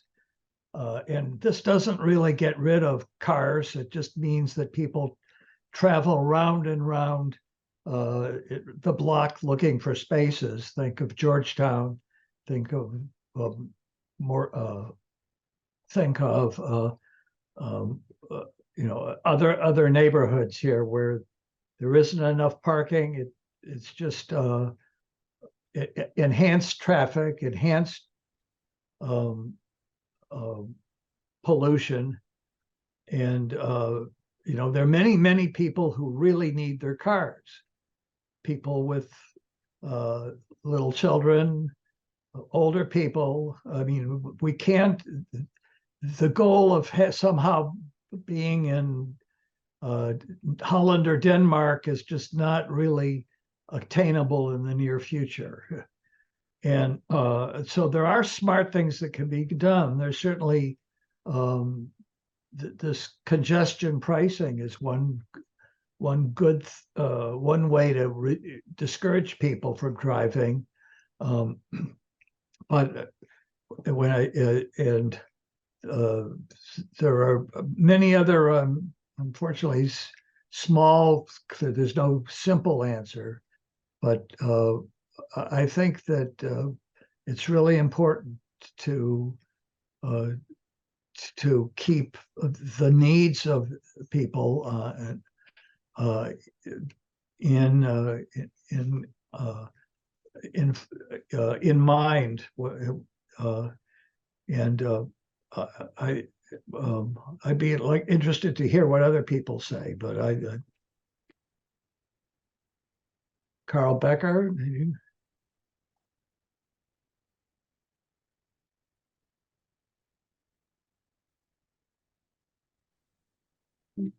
Yeah, I agree. You know, especially when we consider that our climate is mostly heating dominated. I think, you know, more than half of the year we're heating our homes and, you know, less likely to be outside riding our bicycles. And we don't have the density. I lived in New York City for 2 years, and I took the metro, or subway rather, multiple times per day, occasionally supplementing with a cab if I was going to splurge. And you know, they have the density. We don't have the density that they do. Even downtown DC doesn't have the density. So cars aren't going away. As population grows, the number of vehicles is going to grow also in this market. This is Dan again. I agree with David too. Cars are important. I guess from a policy standpoint, his comment about parking lots triggered a thought that when we propose a replacement for a measure to get cars off the road, like dual-way parking lots, to me, we need the alternative on how they're supposed to get around really implemented. Too often I've seen where, let's get rid of parking lots, but we don't have a way of the public transportation, walking, biking's not implemented to really take the load that you just eliminated by eliminating parking. So, we need to make sure we do stuff in the right order. You plan for stuff, you build it, and then you can get rid of old stuff that you want to get rid of. That's one thought. Another thought is in a lot of residential streets, secondary streets, they're so small that one of my pet peeves is the council keeps trying to put more housing into these areas and there's not room. There's a lot of these streets, there's one way down this, when the cars get on both sides, there's one way down the middle, and there's times where I have not been able to get down my neighborhood street because there's so many cars on the street. Particularly if somebody's having a party or something like that, it becomes impossible to get around.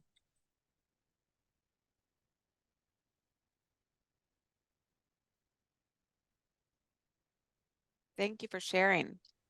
I think we are going to go back to the big group to wrap up.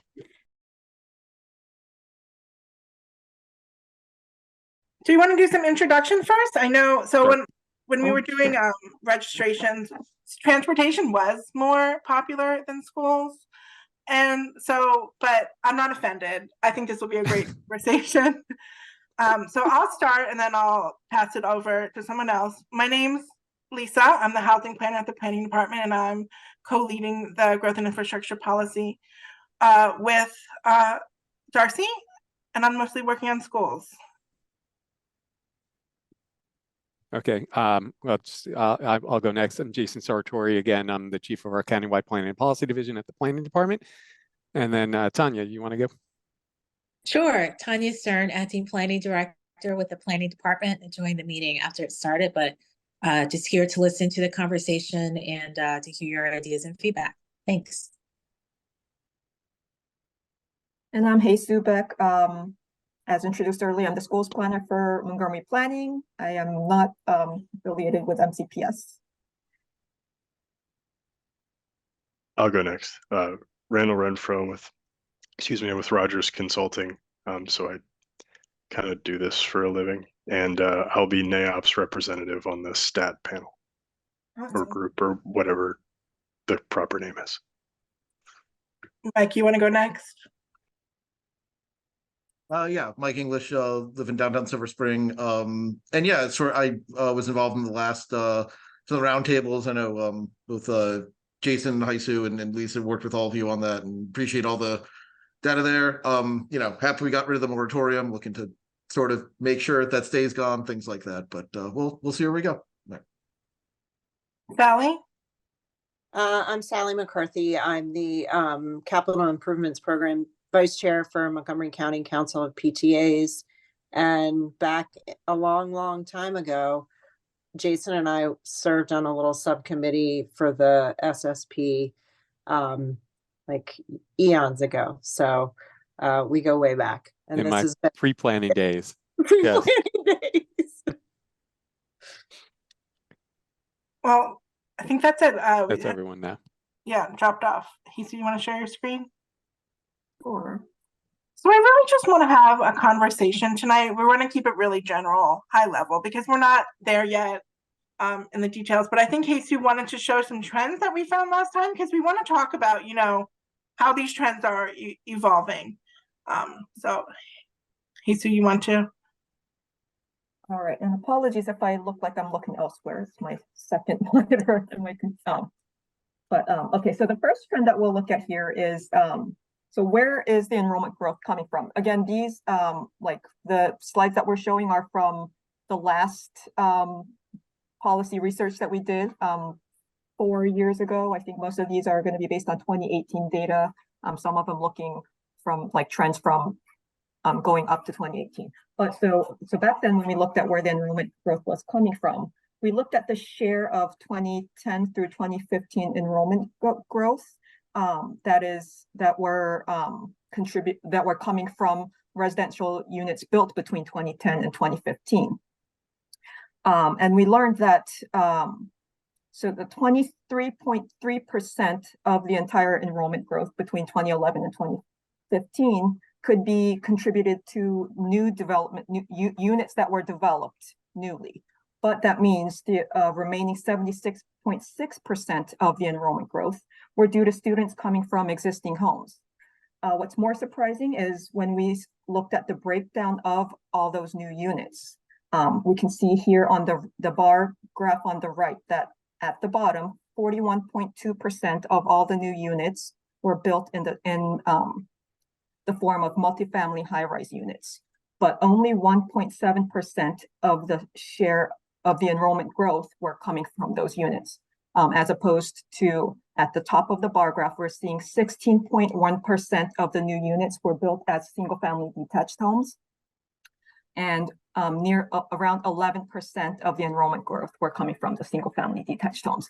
In this version, there's we did two different types of this analysis. This one, we included the tear down rebuilt of mostly single-family detached homes in the existing homes. If like depending on where we put that, if we consider that new development, it changes the numbers a little bit. But in this one, we included those as existing homes.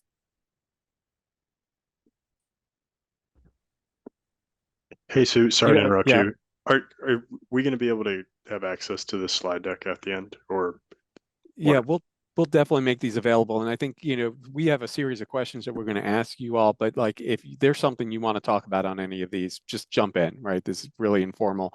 Feel free to highlight anything or give your impressions about what you're seeing, or as you're thinking about, these are all kind of data that we reviewed and looked at 4 years ago, and we're contemplating whether we do these same types of analyses or something different, tweak it a little bit. So give your thoughts on that as you look at these.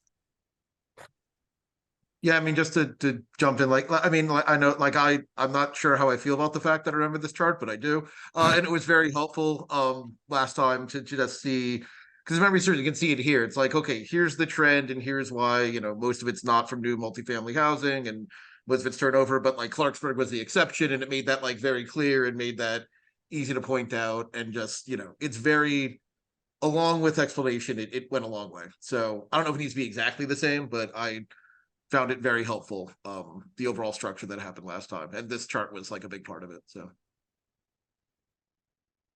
yeah, so Mike sort of touched on this slide already. So we also looked at our new development pattern by cluster. Cluster meaning the high school, high school clusters. We call it high school service area clusters, all the way down to the elementary schools that are serving that high school. The new development pattern by cluster and the number of students generated by those new units are charted in this graph right now. And you can see that there tends to be a cluster of clusters towards the bottom half of the graph, where you see sort of, Gaithersburg, Walter Johnson, Bethesda, Chevy Chase, and those sorts. And there's another cluster of clusters towards the upper left corner of the graph, starting from Damascus. You'll see Kennedy, Whitman, Quince Orchard, and whatnot. So what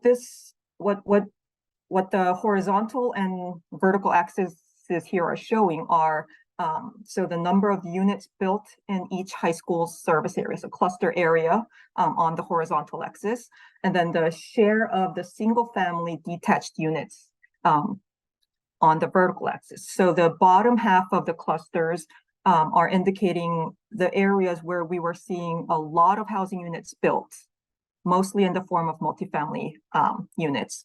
And the upper left corner is showing those clusters where there weren't that many new units built relatively, but they were mainly in the form of, most of them you can see are 100% single family detached units. And when we put on the bubbles. If you see the different sizes of bubbles, the size of the bubble indicates the number of students that were coming from those new units. And we can see that the upper left side, despite having less units built, have larger size bubbles, indicating that they are generating more students in the MCPS system. I have a quick question about the classification of new, and maybe I just missed this in the past 5 minutes in our discussion, but does that include new builds or infill builds or both? So when we call something infill, I mean, those are still new. I mean, infill is generally like, let's say, a high-rise building that was built in downtown Bethesda, that like in an area that used to be a parking lot. That would be an infill development. So that would still be classified as a new unit. But Sally, you're probably asking about like the tear down rebuilds. Yes, exactly. Okay. I don't know if this, I know, Jesus, on the last one, you said that how you shared how those were treated. I'm not sure in these, in this, and so that's something that if we go ahead and recreate this for this next round, we should be cognizant of how we treat those. We should consistently, if we're saying that we're not treating those as new units, then make sure when we reproduce this that we're not treating them as new units either. So I think that's a great point, Jason. We usually, when we try to isolate the teardown rebuilds, we try to match them with a demolition or an alteration permit. I'm not sure if this graph did that, but that's generally what our policy has been, to try to isolate those out of the equation, because they're net new, they're a net replacement. They're not really new. So yeah. And they generally don't come to the planning board for right approval. Right. So is this, I'm sorry, go ahead. Would escape that classification. So if you have a house, essentially, say you have a house in Silver Spring that is, being sold generationally to a younger family that hasn't had a yield in it for 30 years of students for enrollment. I guess I'm trying to understand the nuance of that outside of multifamily buildings like in downtown Bethesda or Silver Spring or even in Rockville. I guess I'm trying to understand how you capture that difference. Because it may be existing, trading a house for a house, but the yield might be different in terms of the actual projection, like a yield new building. We could take a look at that, but generally when we've looked at this in the past, what we've seen is that those tear down rebuilds are really no different than a home that just sold. So you could have a 1,500 square foot home that's 70 years old that sells. Its new owners are just as likely to have students in the system as a replacement home that's 5,000 square feet. So it gets to this next graph. There you go. Hey, Sue. So. Yeah, thanks for interrupt. Sorry, I just had a real quick question about the last slide. Is that slide effectively the amount of building permits pulled?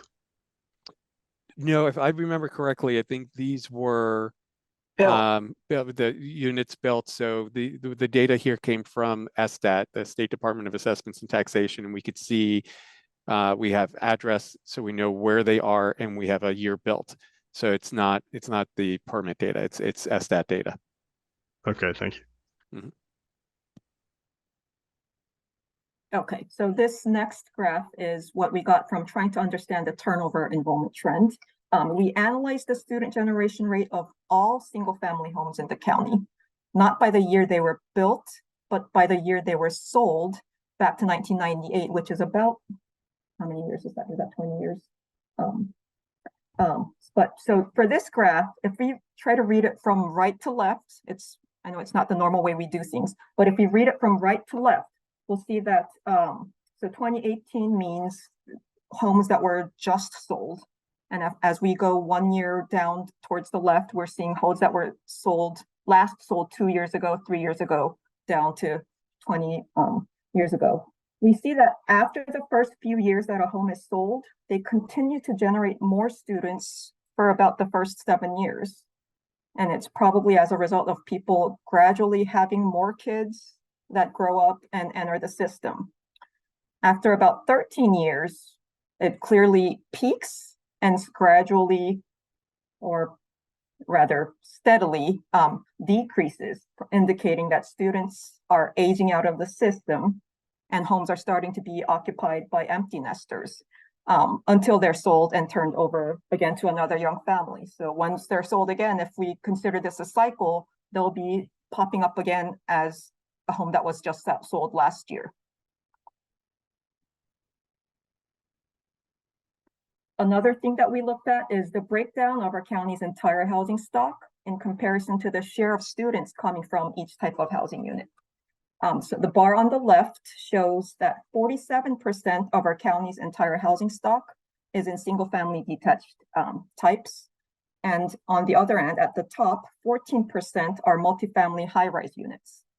In contrast to that, 55% of MCPS's enrollment is coming from students living in detached homes, whereas only 4% of the enrollment is coming from multifamily high-rise units, which makes up 14% of the county's housing stock. I have a question. The single-family homes with accessory dwellings, are they still counted in the single-family homes?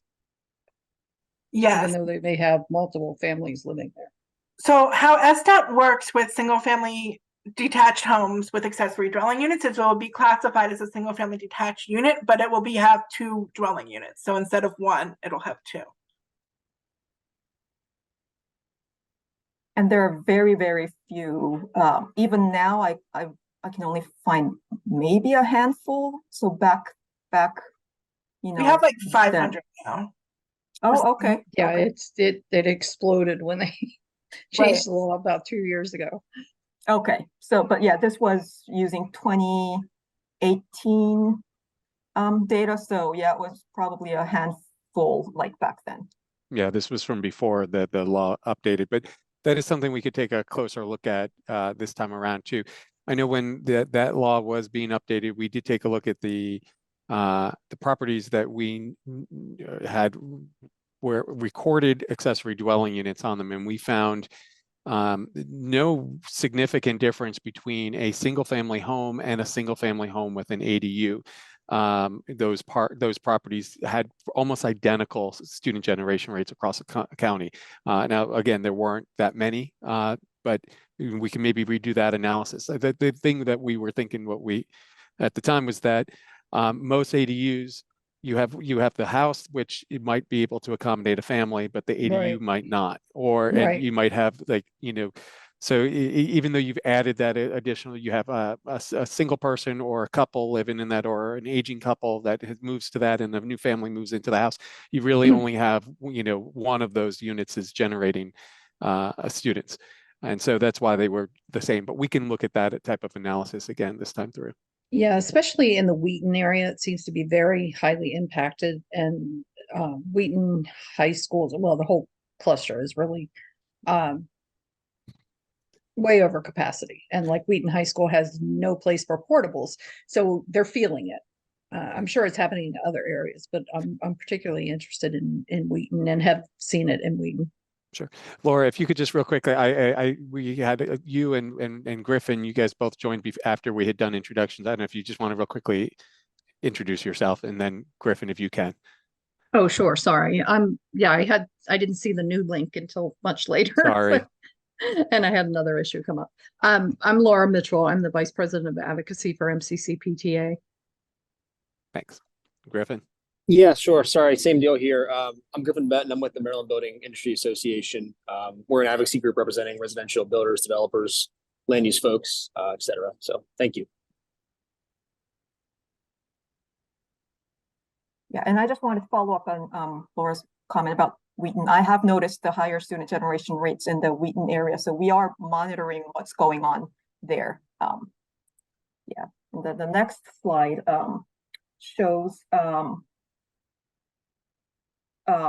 okay, I lost myself here. Okay, the breakdown of the single family homes within the breakdown of the county's housing stock.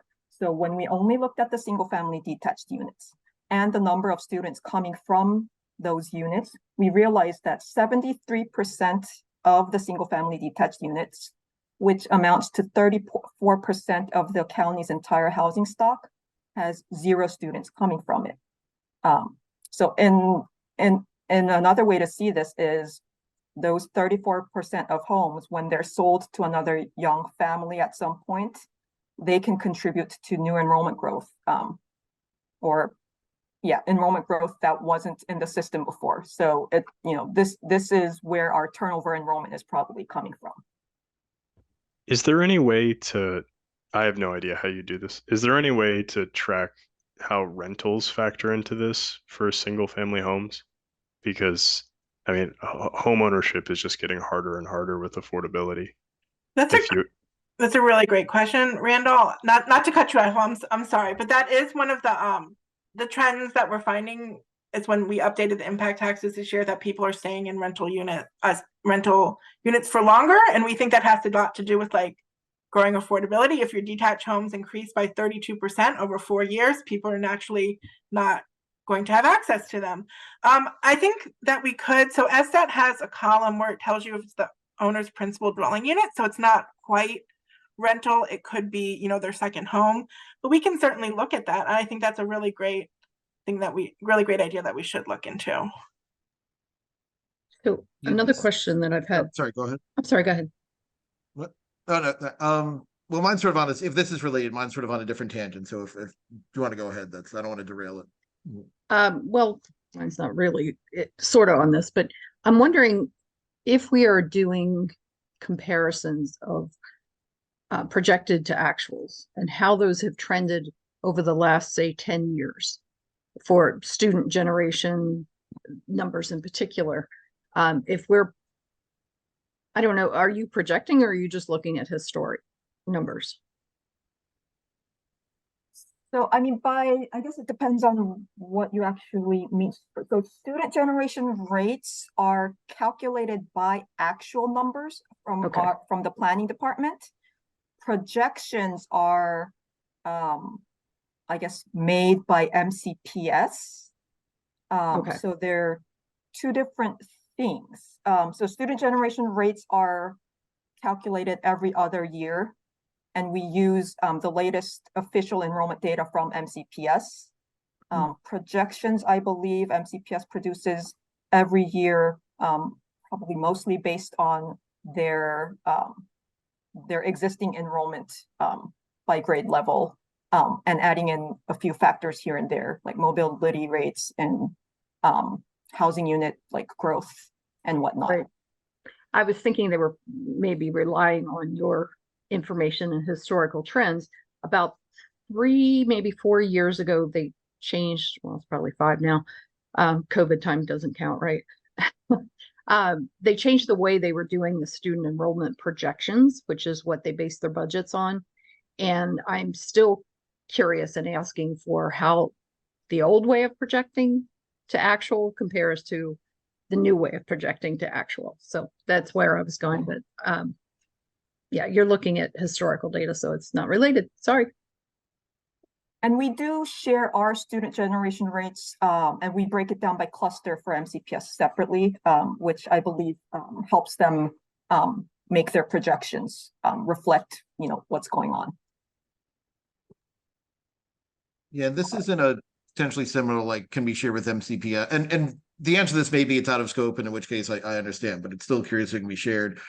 So, part of school overcrowding stuff is, building new schools and seeing the impact of housing. And part of it, I mean, we do have some schools that have a much higher utilization rate than others. Redistricting has been brought up in the past. I understand redistricting isn't, this remit, but can some of this data be shared to sort of inform that? And is that something that can be considered by the council, as this gets finalized as an alternative solution to some of these, or at least part of the puzzle? Or is that like sort of completely out of consideration the way the code is written? Like I've I mean, not when been it clear on comes that to one.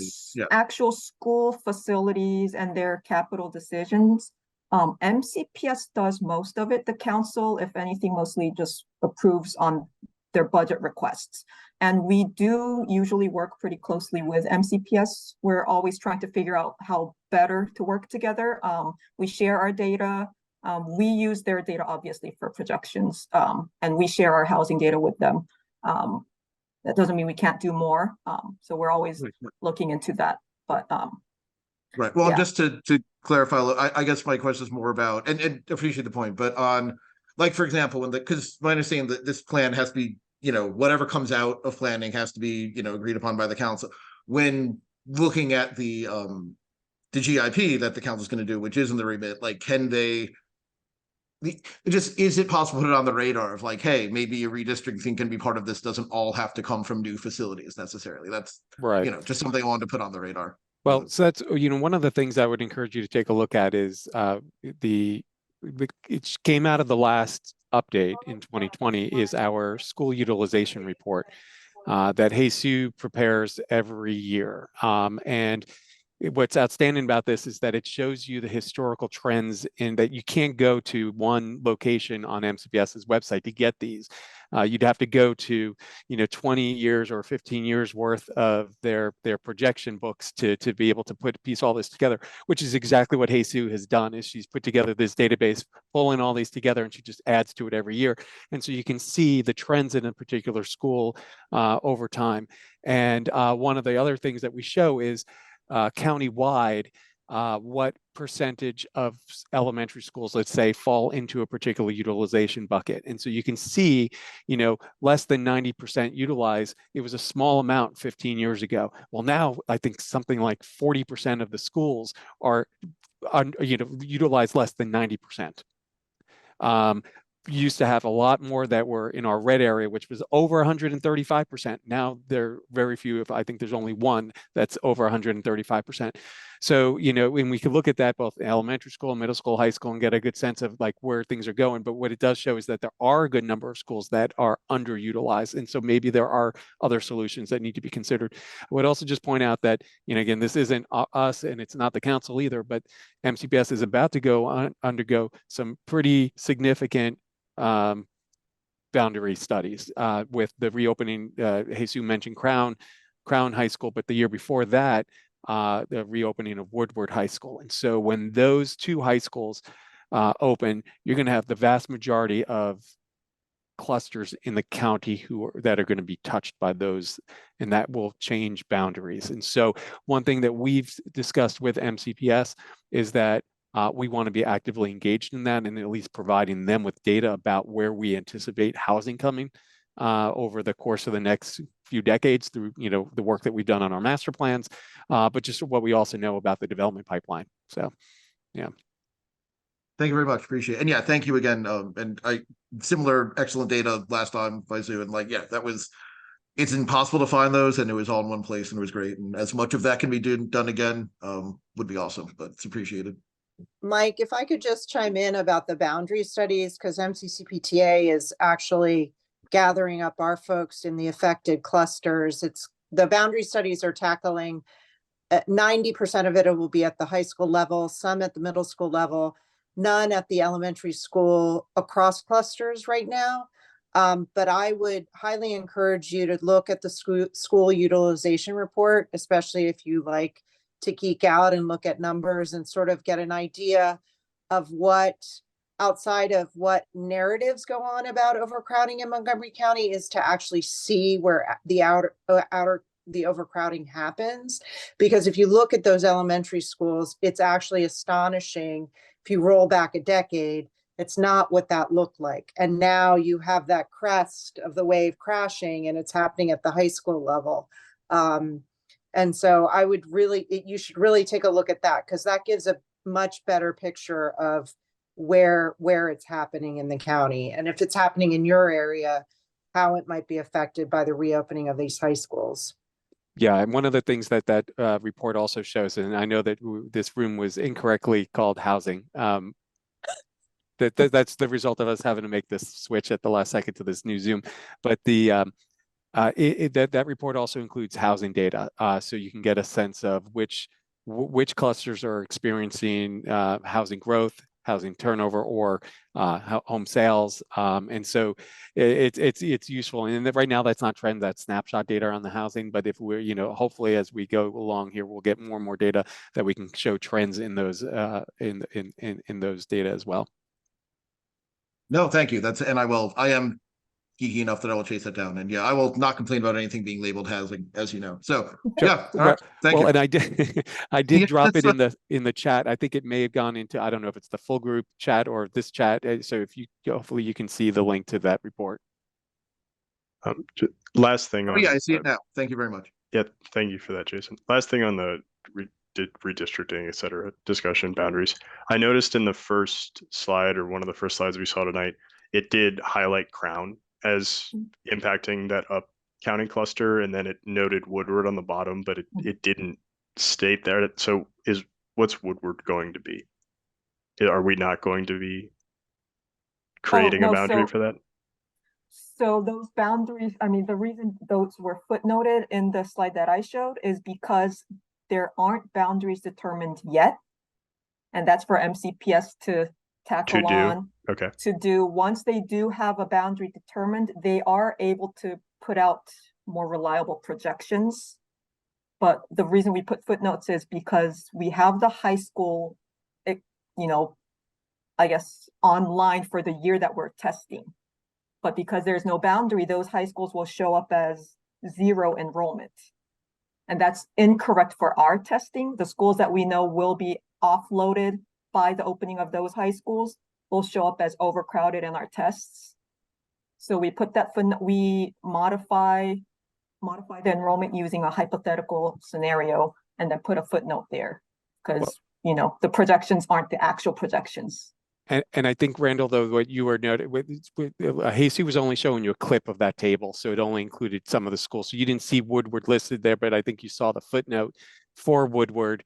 But if you saw Woodward on the table, you would have seen that it had a note, to look at the footnote. Yeah. No, sorry, that was just that was a very roundabout way for me to ask this question, which is probably not relevant. Is Woodward going to have its own defined boundary, or is there going to be okay, there we go. Yeah. Thumbs up. Well, as far as we know, yeah. As far as, all right, that's good. Yeah. I mean, it's consultant speak. That's fine. Yeah.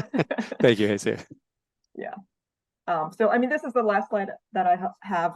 The other thing that we looked at in the previous update research stage was I guess, changing trend in multifamily structures and how the student generation rates change. And you can see here that like for the past 3 decades, the multifamily structures that were built are showing significantly lower student generation rates, which is in a way easily understandable if you factor in the smaller unit sizes, bedroom sizes, and the more expensive rental or like costs of these units. But this is again just to show that this is something that we looked at. We will continue to look at. This time around, we did see a rise in student generation rates of multifamily units this last time around when we're calculating them. Not to the point where they're becoming like single family homes, but we did see a slight increase. So we will be looking at this again. But all these slides are just to give you an idea of things that that you would like to see further.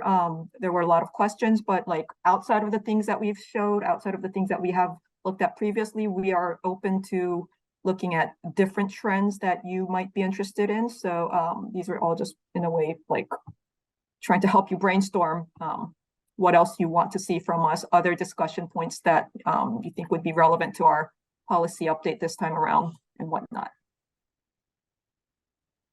Yeah, and I guess and I'm not sure if this is, or the segment after this is later on, but we talked about how impact taxes aren't like strictly part of this, but discussed together of how much of the recommendation on that is coming from staff and how much is, you give the information to the council and they do what well, and like how, because I'm capping or capped, I'd like to see them lowered and other taxes put in place, basically. But I understand that that's not super straightforward. But like, what's the how much happens at this level versus this is very preliminary and that's more, you know, later on during the planning process versus the council? Sure. So we're going to make recommendations on certain parts of impact taxes, necessarily like how they're calculated. For example, in 2016, they were calculated at 120% of the cost of a seat. And then in 2020, we recommended it goes down to 100%.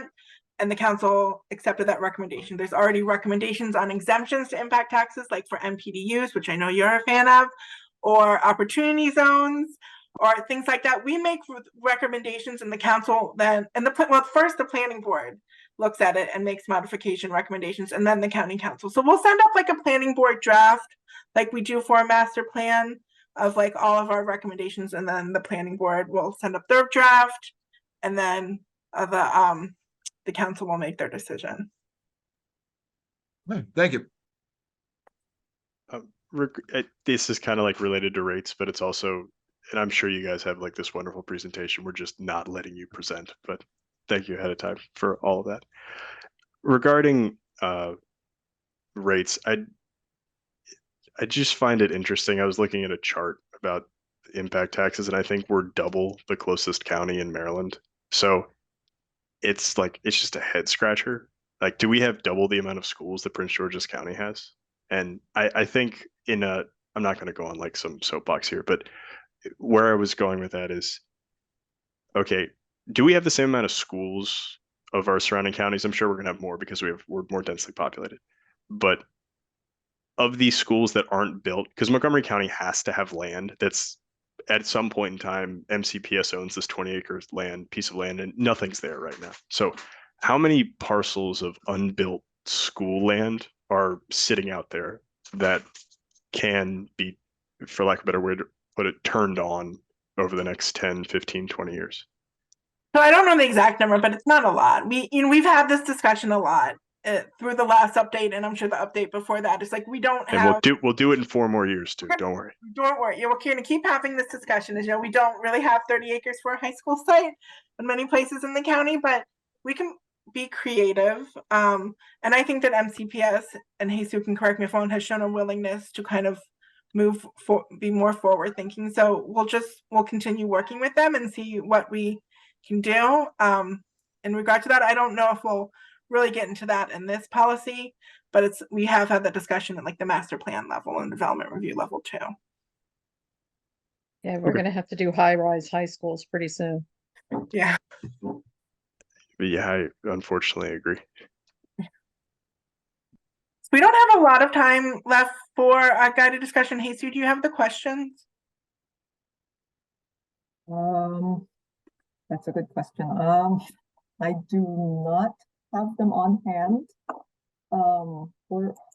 I can share my screen if you do. Well, we only have like 5 minutes left because transportation is kind of running out of steam over there. They didn't have quite the robust data collection that we did, so they didn't have, this great conversation that we've really enjoyed. But, you all have talked a little bit about some of the ideas that you have. Can we talk a little bit about your priorities? Like, what in terms of policy, in terms of like data analysis that we need to look at, in terms of are there other policies that other jurisdictions are working on that we could pursue? Just kind of any ideas of what you have that we should be looking at, we're interested in hearing. I know I just put everyone on the spot now, so. I just think one of the biggest things we're going to talk about for the next 10 years is schools and housing and how they're intertwined. And finding a way to turn this, it's not like change the narrative, but how do schools get solved while not getting bigger? Because if we need to build 40,000 houses in the next 10 years to house anybody, like we're never going to do that anyways, because there's just not enough time or money and all that crap. So if we're going to do that, where are the schools and how are we going to get that done? So how do we rethink urban schools? Does that mean we need to shrink some of the school sites that are existing when we redevelop them? I don't know the answer, but we know we need the housing and we know it costs a ton of money to live here. And this conversation is not going to end. I think from an MCCPTA perspective, and Laura, jump in if I'm off here, but I think the more refined the data for us and our perspective helps what we're asking for at the CIP level. You know, we know that between Woodward, Crown, Damascus, and cross your fingers, Magruder and Wooten will be, the CIP is really emphasizing investment in where those numbers are in terms of enrollment. The high schools see a greater fluctuation in and out every year. And if they're going to have a surge, you know, Laura's highlighted that sort of micro climate for housing in Wheaton and Silver Spring. If we could, you know, the more granular the data, the better it helps our advocacy efforts in terms of what we are asking specifically for. I think we are changing our mindset since there's so much capacity at the elementary school level and so little space to grow and such a minimal inventory. I mean, we could build new schools, but we don't have places to put kids when you're building. And so, you know, looking at that and where that space is and what those structures should look like at the elementary school level is helpful for us when we're thinking about investing capital dollars. Where's the best use of that money? We know it's in the pipeline. Hundreds of millions of dollars are in the pipeline at the high school level, but where these kids are coming in at the very youngest ages, where the needs are greater, what does that look like, and how can we use those numbers to ask for the right solutions? I guess that's what my interest would be, and I think that would be the interest of MCCPTA. Laura, how do you feel about that? Are you still on the call? Yeah, Okay. I'm here, and I agree. One of the things that we hear the most from our advocates is open data, open data, open data, open data. Don't give me a static PDF that I can't do anything with, because I look at it one way to see one thing and somebody else looks at it differently to see it the way they need to see it, to understand it. And that's really hard to do. You said Jesus went through all of those static individual pages and pulled all that information. And we have volunteers that have done the exact same thing, and it's ridiculous. So yeah, I agree that the more information we can get, the better, and the more user friendly or manipulatable that it is, the better.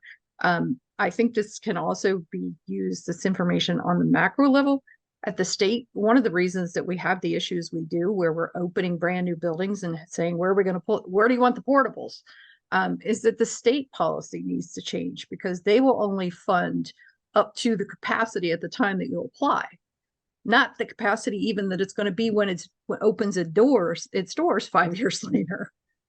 So you open the doors, you're overcrowded already, and it's ridiculous, because then adding on is so much more expensive than just building for the future in the beginning. So that's another thing I think we should be looking at with this, is how short have we fallen each year with what we thought we were going to have room for and what we actually ended up with. So Laura, your point about the accessibility of the data is a good one. And even in our case now, all that work that Jesus has done to pull from all of those PDFs and put them into a data set, then we've got this really useful tool that's out there, but it's not really a tool. It is itself a static PDF. And so we've just taken it all and put another static PDF out there for people to use. And so our hope is that one of the things we do is, as we transition that utilization report that I provided the link to into something that is more of a tool that is like a like a spreadsheet. Yeah, but so a database. Yeah, but something that is more functional for people, so that you can kind of more dynamically say, I want like a dashboard. A dashboard, thank you. Yes, yeah. A dashboard that you can then download the data, so that we can make all of that more easily accessible. It's going to take a little bit of work on our end from a technology perspective to get, and you can see already from today we've had some issues with technology. So, but we'll get there. Hey, we all have issues with technology. Thank you. Mm-hmm. Anyone else want to share their priorities for the upcoming GIP?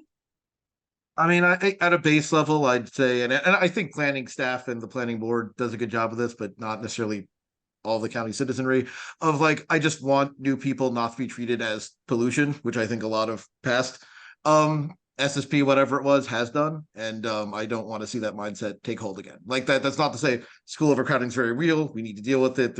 It's real issues, but I sometimes think we have this mindset that everything has to be paid for and is the fault of new people coming here, and it's just not the case. So, yeah. Anyone else?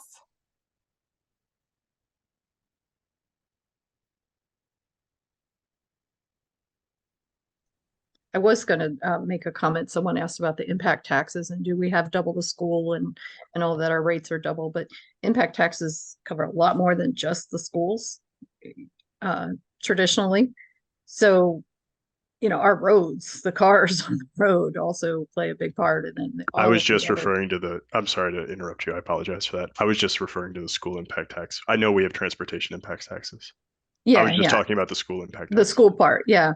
But we do have a lot of challenges because we keep getting these big influxes and we have to add all the portables on in addition to the number of schools. So I think we'd have to look at that as well as just the number of schools, square footage, students served, all of that to really get a good comparison. Yeah, but we are big. Yeah, and Laura, you or Sally may know this better, and we're going to be trying to pull this information as well from the county.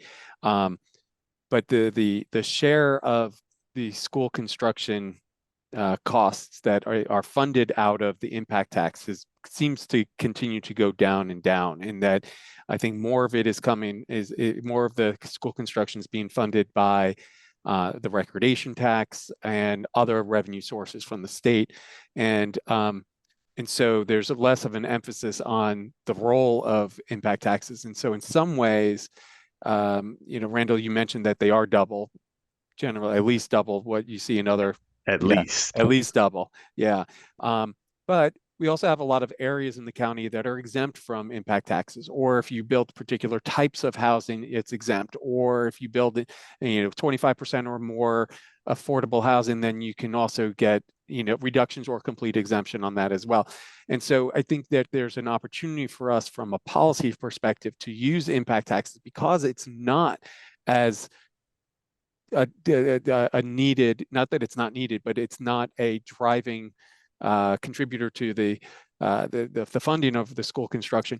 We can use it as a policy tool to get more of the type of housing that we want in the areas we want to see it by providing things like those discounts or exemptions. I think that's going to say the same thing. I'm sorry. Well, Griffin came off mute, so I'm sure I'm going to say one of the things he wants to say, but I noted and agreed. And I just think in the kind of what Mike said, new people are pollution, new developers are pollution, and they're evil. And I know I'm completely blown out of proportion, but the short and dirty is if they're not being used for schools, right? We need there to be an opportunity to build houses. And I acknowledge that going to 25% removes that, and there's other caveats depending on where you are. But if you go to above a certain number, there are a list of my clients that simply won't build here. And that's not because they're greedy. That's because they can't afford it. Right. Yeah. Right. I agree with all of that. That's just probably not shocking to, but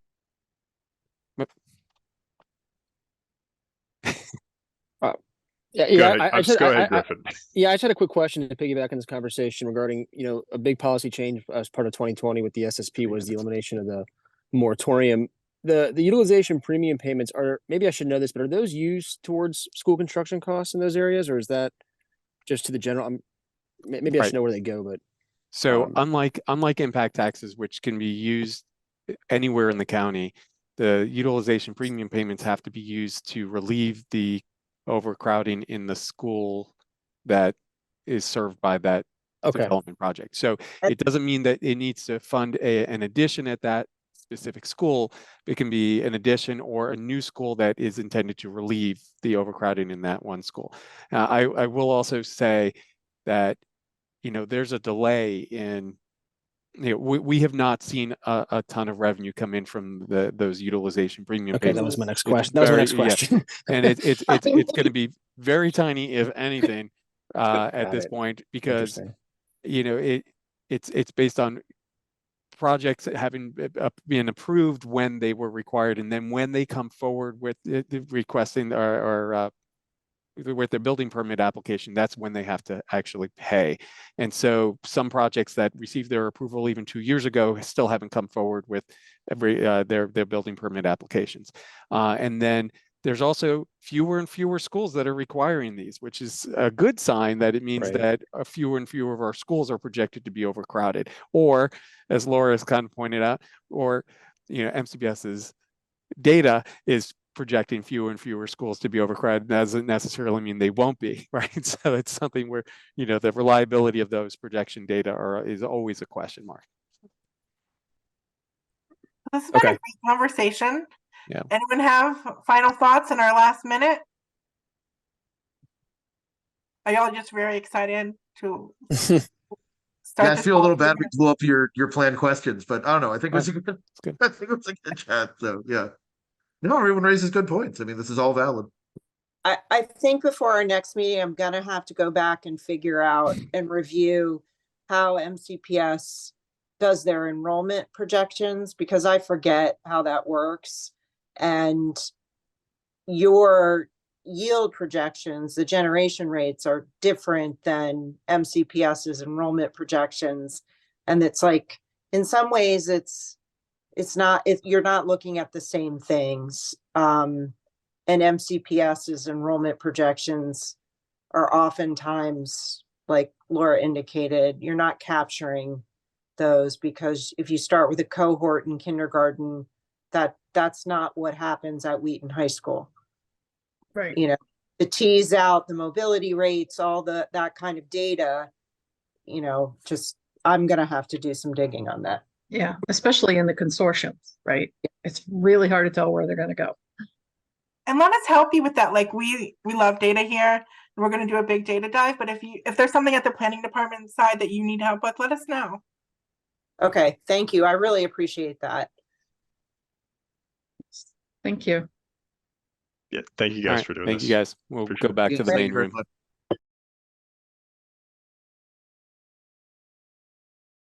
Welcome back. I think we have a good contingent. So we have like 15 minutes, and I thought we could do breakout, talk a little bit about what we talked about in each of our rooms for the next couple of minutes. Darcy, do you want to start, or do you want schools to start? You guys go ahead? Sure. So I took some notes while we were talking, and I think a lot of our conversation, not surprisingly, because Jesus shared this great data about data and how we need to make it more accessible. We also talked about certain aspects of the data, of notably how do demolitions and tear downs fit into the equation, and making sure we're being really clear and upfront about how they work. We talked about the role of accessory dwelling units. In 2018, we hadn't passed the changes to ADUs in 2019, and now we're seeing an average of 120 ADUs each year. So how is that impacting the student generation rates? We also talked a little bit about single-family detached units and attached units, and renters and rental single-family attached and detached units is mostly talking about, are there differences in student generation compared to those that are rental units and those that are not? So those are things that we're definitely going to look into based on the conversation tonight. We also talked a little bit about the great school utilization report that Jesus does every year, and how we work with MCPS on with sharing that data, and how it has really good schools and home sale data in the report. And I'm going to ask Jason to drop a link in the chat, because I think it's really important for everyone to see it. We had a little bit of discussion about boundary studies and the redistricting study. We did talk a decent amount about impact taxes, the role, how recommendations will work, and we noted, and one participant especially noted how high they are compared to other jurisdictions, and that's something that we should look at. We also talked about school design, how we need to really rethink the urban schools, given, we're moving more and more towards infill development and we have less and less land for redevelopment. And then we talked about, even though the room was inaccurately called the housing room, we talked a lot about the school's housing link. So it was appropriate in that regard, and how the two really fit together and how we can solve for that school's housing discrepancy between, making sure that we're building enough housing while we're also building adequate schools. And then MCC PTA talked about how they need more refined data, and really helps them, the more nuanced the data that they get, it really helps them ask for it really helps inform what they ask for during the CIP. And we talked about utilization premium payments and how they worked. And I thought we had Mike English noted really acutely that new people are valued, and we should make sure that they're valued in this new policy, which I think will definitely do, but it was helpful to hear that. Anyone else from the group want to chime in? Did I miss anything? Good. All right. Kayla, do you want to do our report out? Randall had his hand up, I think, Oh, to add sorry. something. No, I gave a thumbs up, but it was only one, and that was a terrible word to freeze. Oh, good for me. Thank you. Thanks. We'll take it. Sure. Yeah, I can get us started.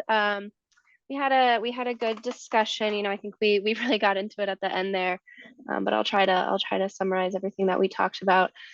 We heard a lot about just the general transportation network and how things need to be more connected for multimodal transportation. We talked about the BRT, the bus rapid transit, and making sure that those buses are connected. Similarly, like focusing on little small tweaks, because sometimes big transportation overhauls aren't necessarily feasible, and we need to figure out things to do in the meantime. We also had some pro car people discussing, it's really not, we don't have the infrastructure for bikes. It's cold often in the winter, and we can't always get around on bikes in the winter. And so we need to make sure that the infrastructure for cars is there as well. Traffic is really bad. We had a discussion about, getting folks and their kids to different practices all over the county, and, just sort of making sure that we're hitting all parts of the transportation infrastructure, not just focusing on multimodal transportation. So Darcy, I don't know if I missed anything, or David, or if others want to jump in who want to contribute. Yeah, I would say some other things we talked about were, looking at how the recommendations in the pedestrian master plan would affect the policy, or if there are any policy changes that need to be made in light of the adoption of that plan. Also, someone said we should make sure that we're looking at the proportionality guide to see what the outcomes are from that, to make sure that the county is getting the transportation infrastructure it needs to support growth. And to also to think about, just kind of wondering how work from home applies to today's transportation world, and if peak period is still the right metric to be looking at, or if we should be looking at midday or weekends, and just understanding how travel patterns have changed over the past 5 years. I think those were our general themes. Wasn't in that room, but I do have a question. Were you talking about the study that the county is undertaking for the comprehensive transportation study for buses? Someone did bring up Right on Reimagined as well, and talked about the importance of thinking about that as well as part of the policy. We don't have recommendations from that yet, so I don't have recommendations to point to, but yeah, certainly making sure we're coordinating with those stakeholders and thinking about how that would play into the policy. Right. My preference would be to have MCPS be a part of that, their transportation busing and how that's impacting and which way the bus is going when kids are getting off the ride on. It's not on the opposite side of the 4-lane road at Blair, or picking up when they're running out the door to catch it and not looking at traffic, things like that. I think should be included.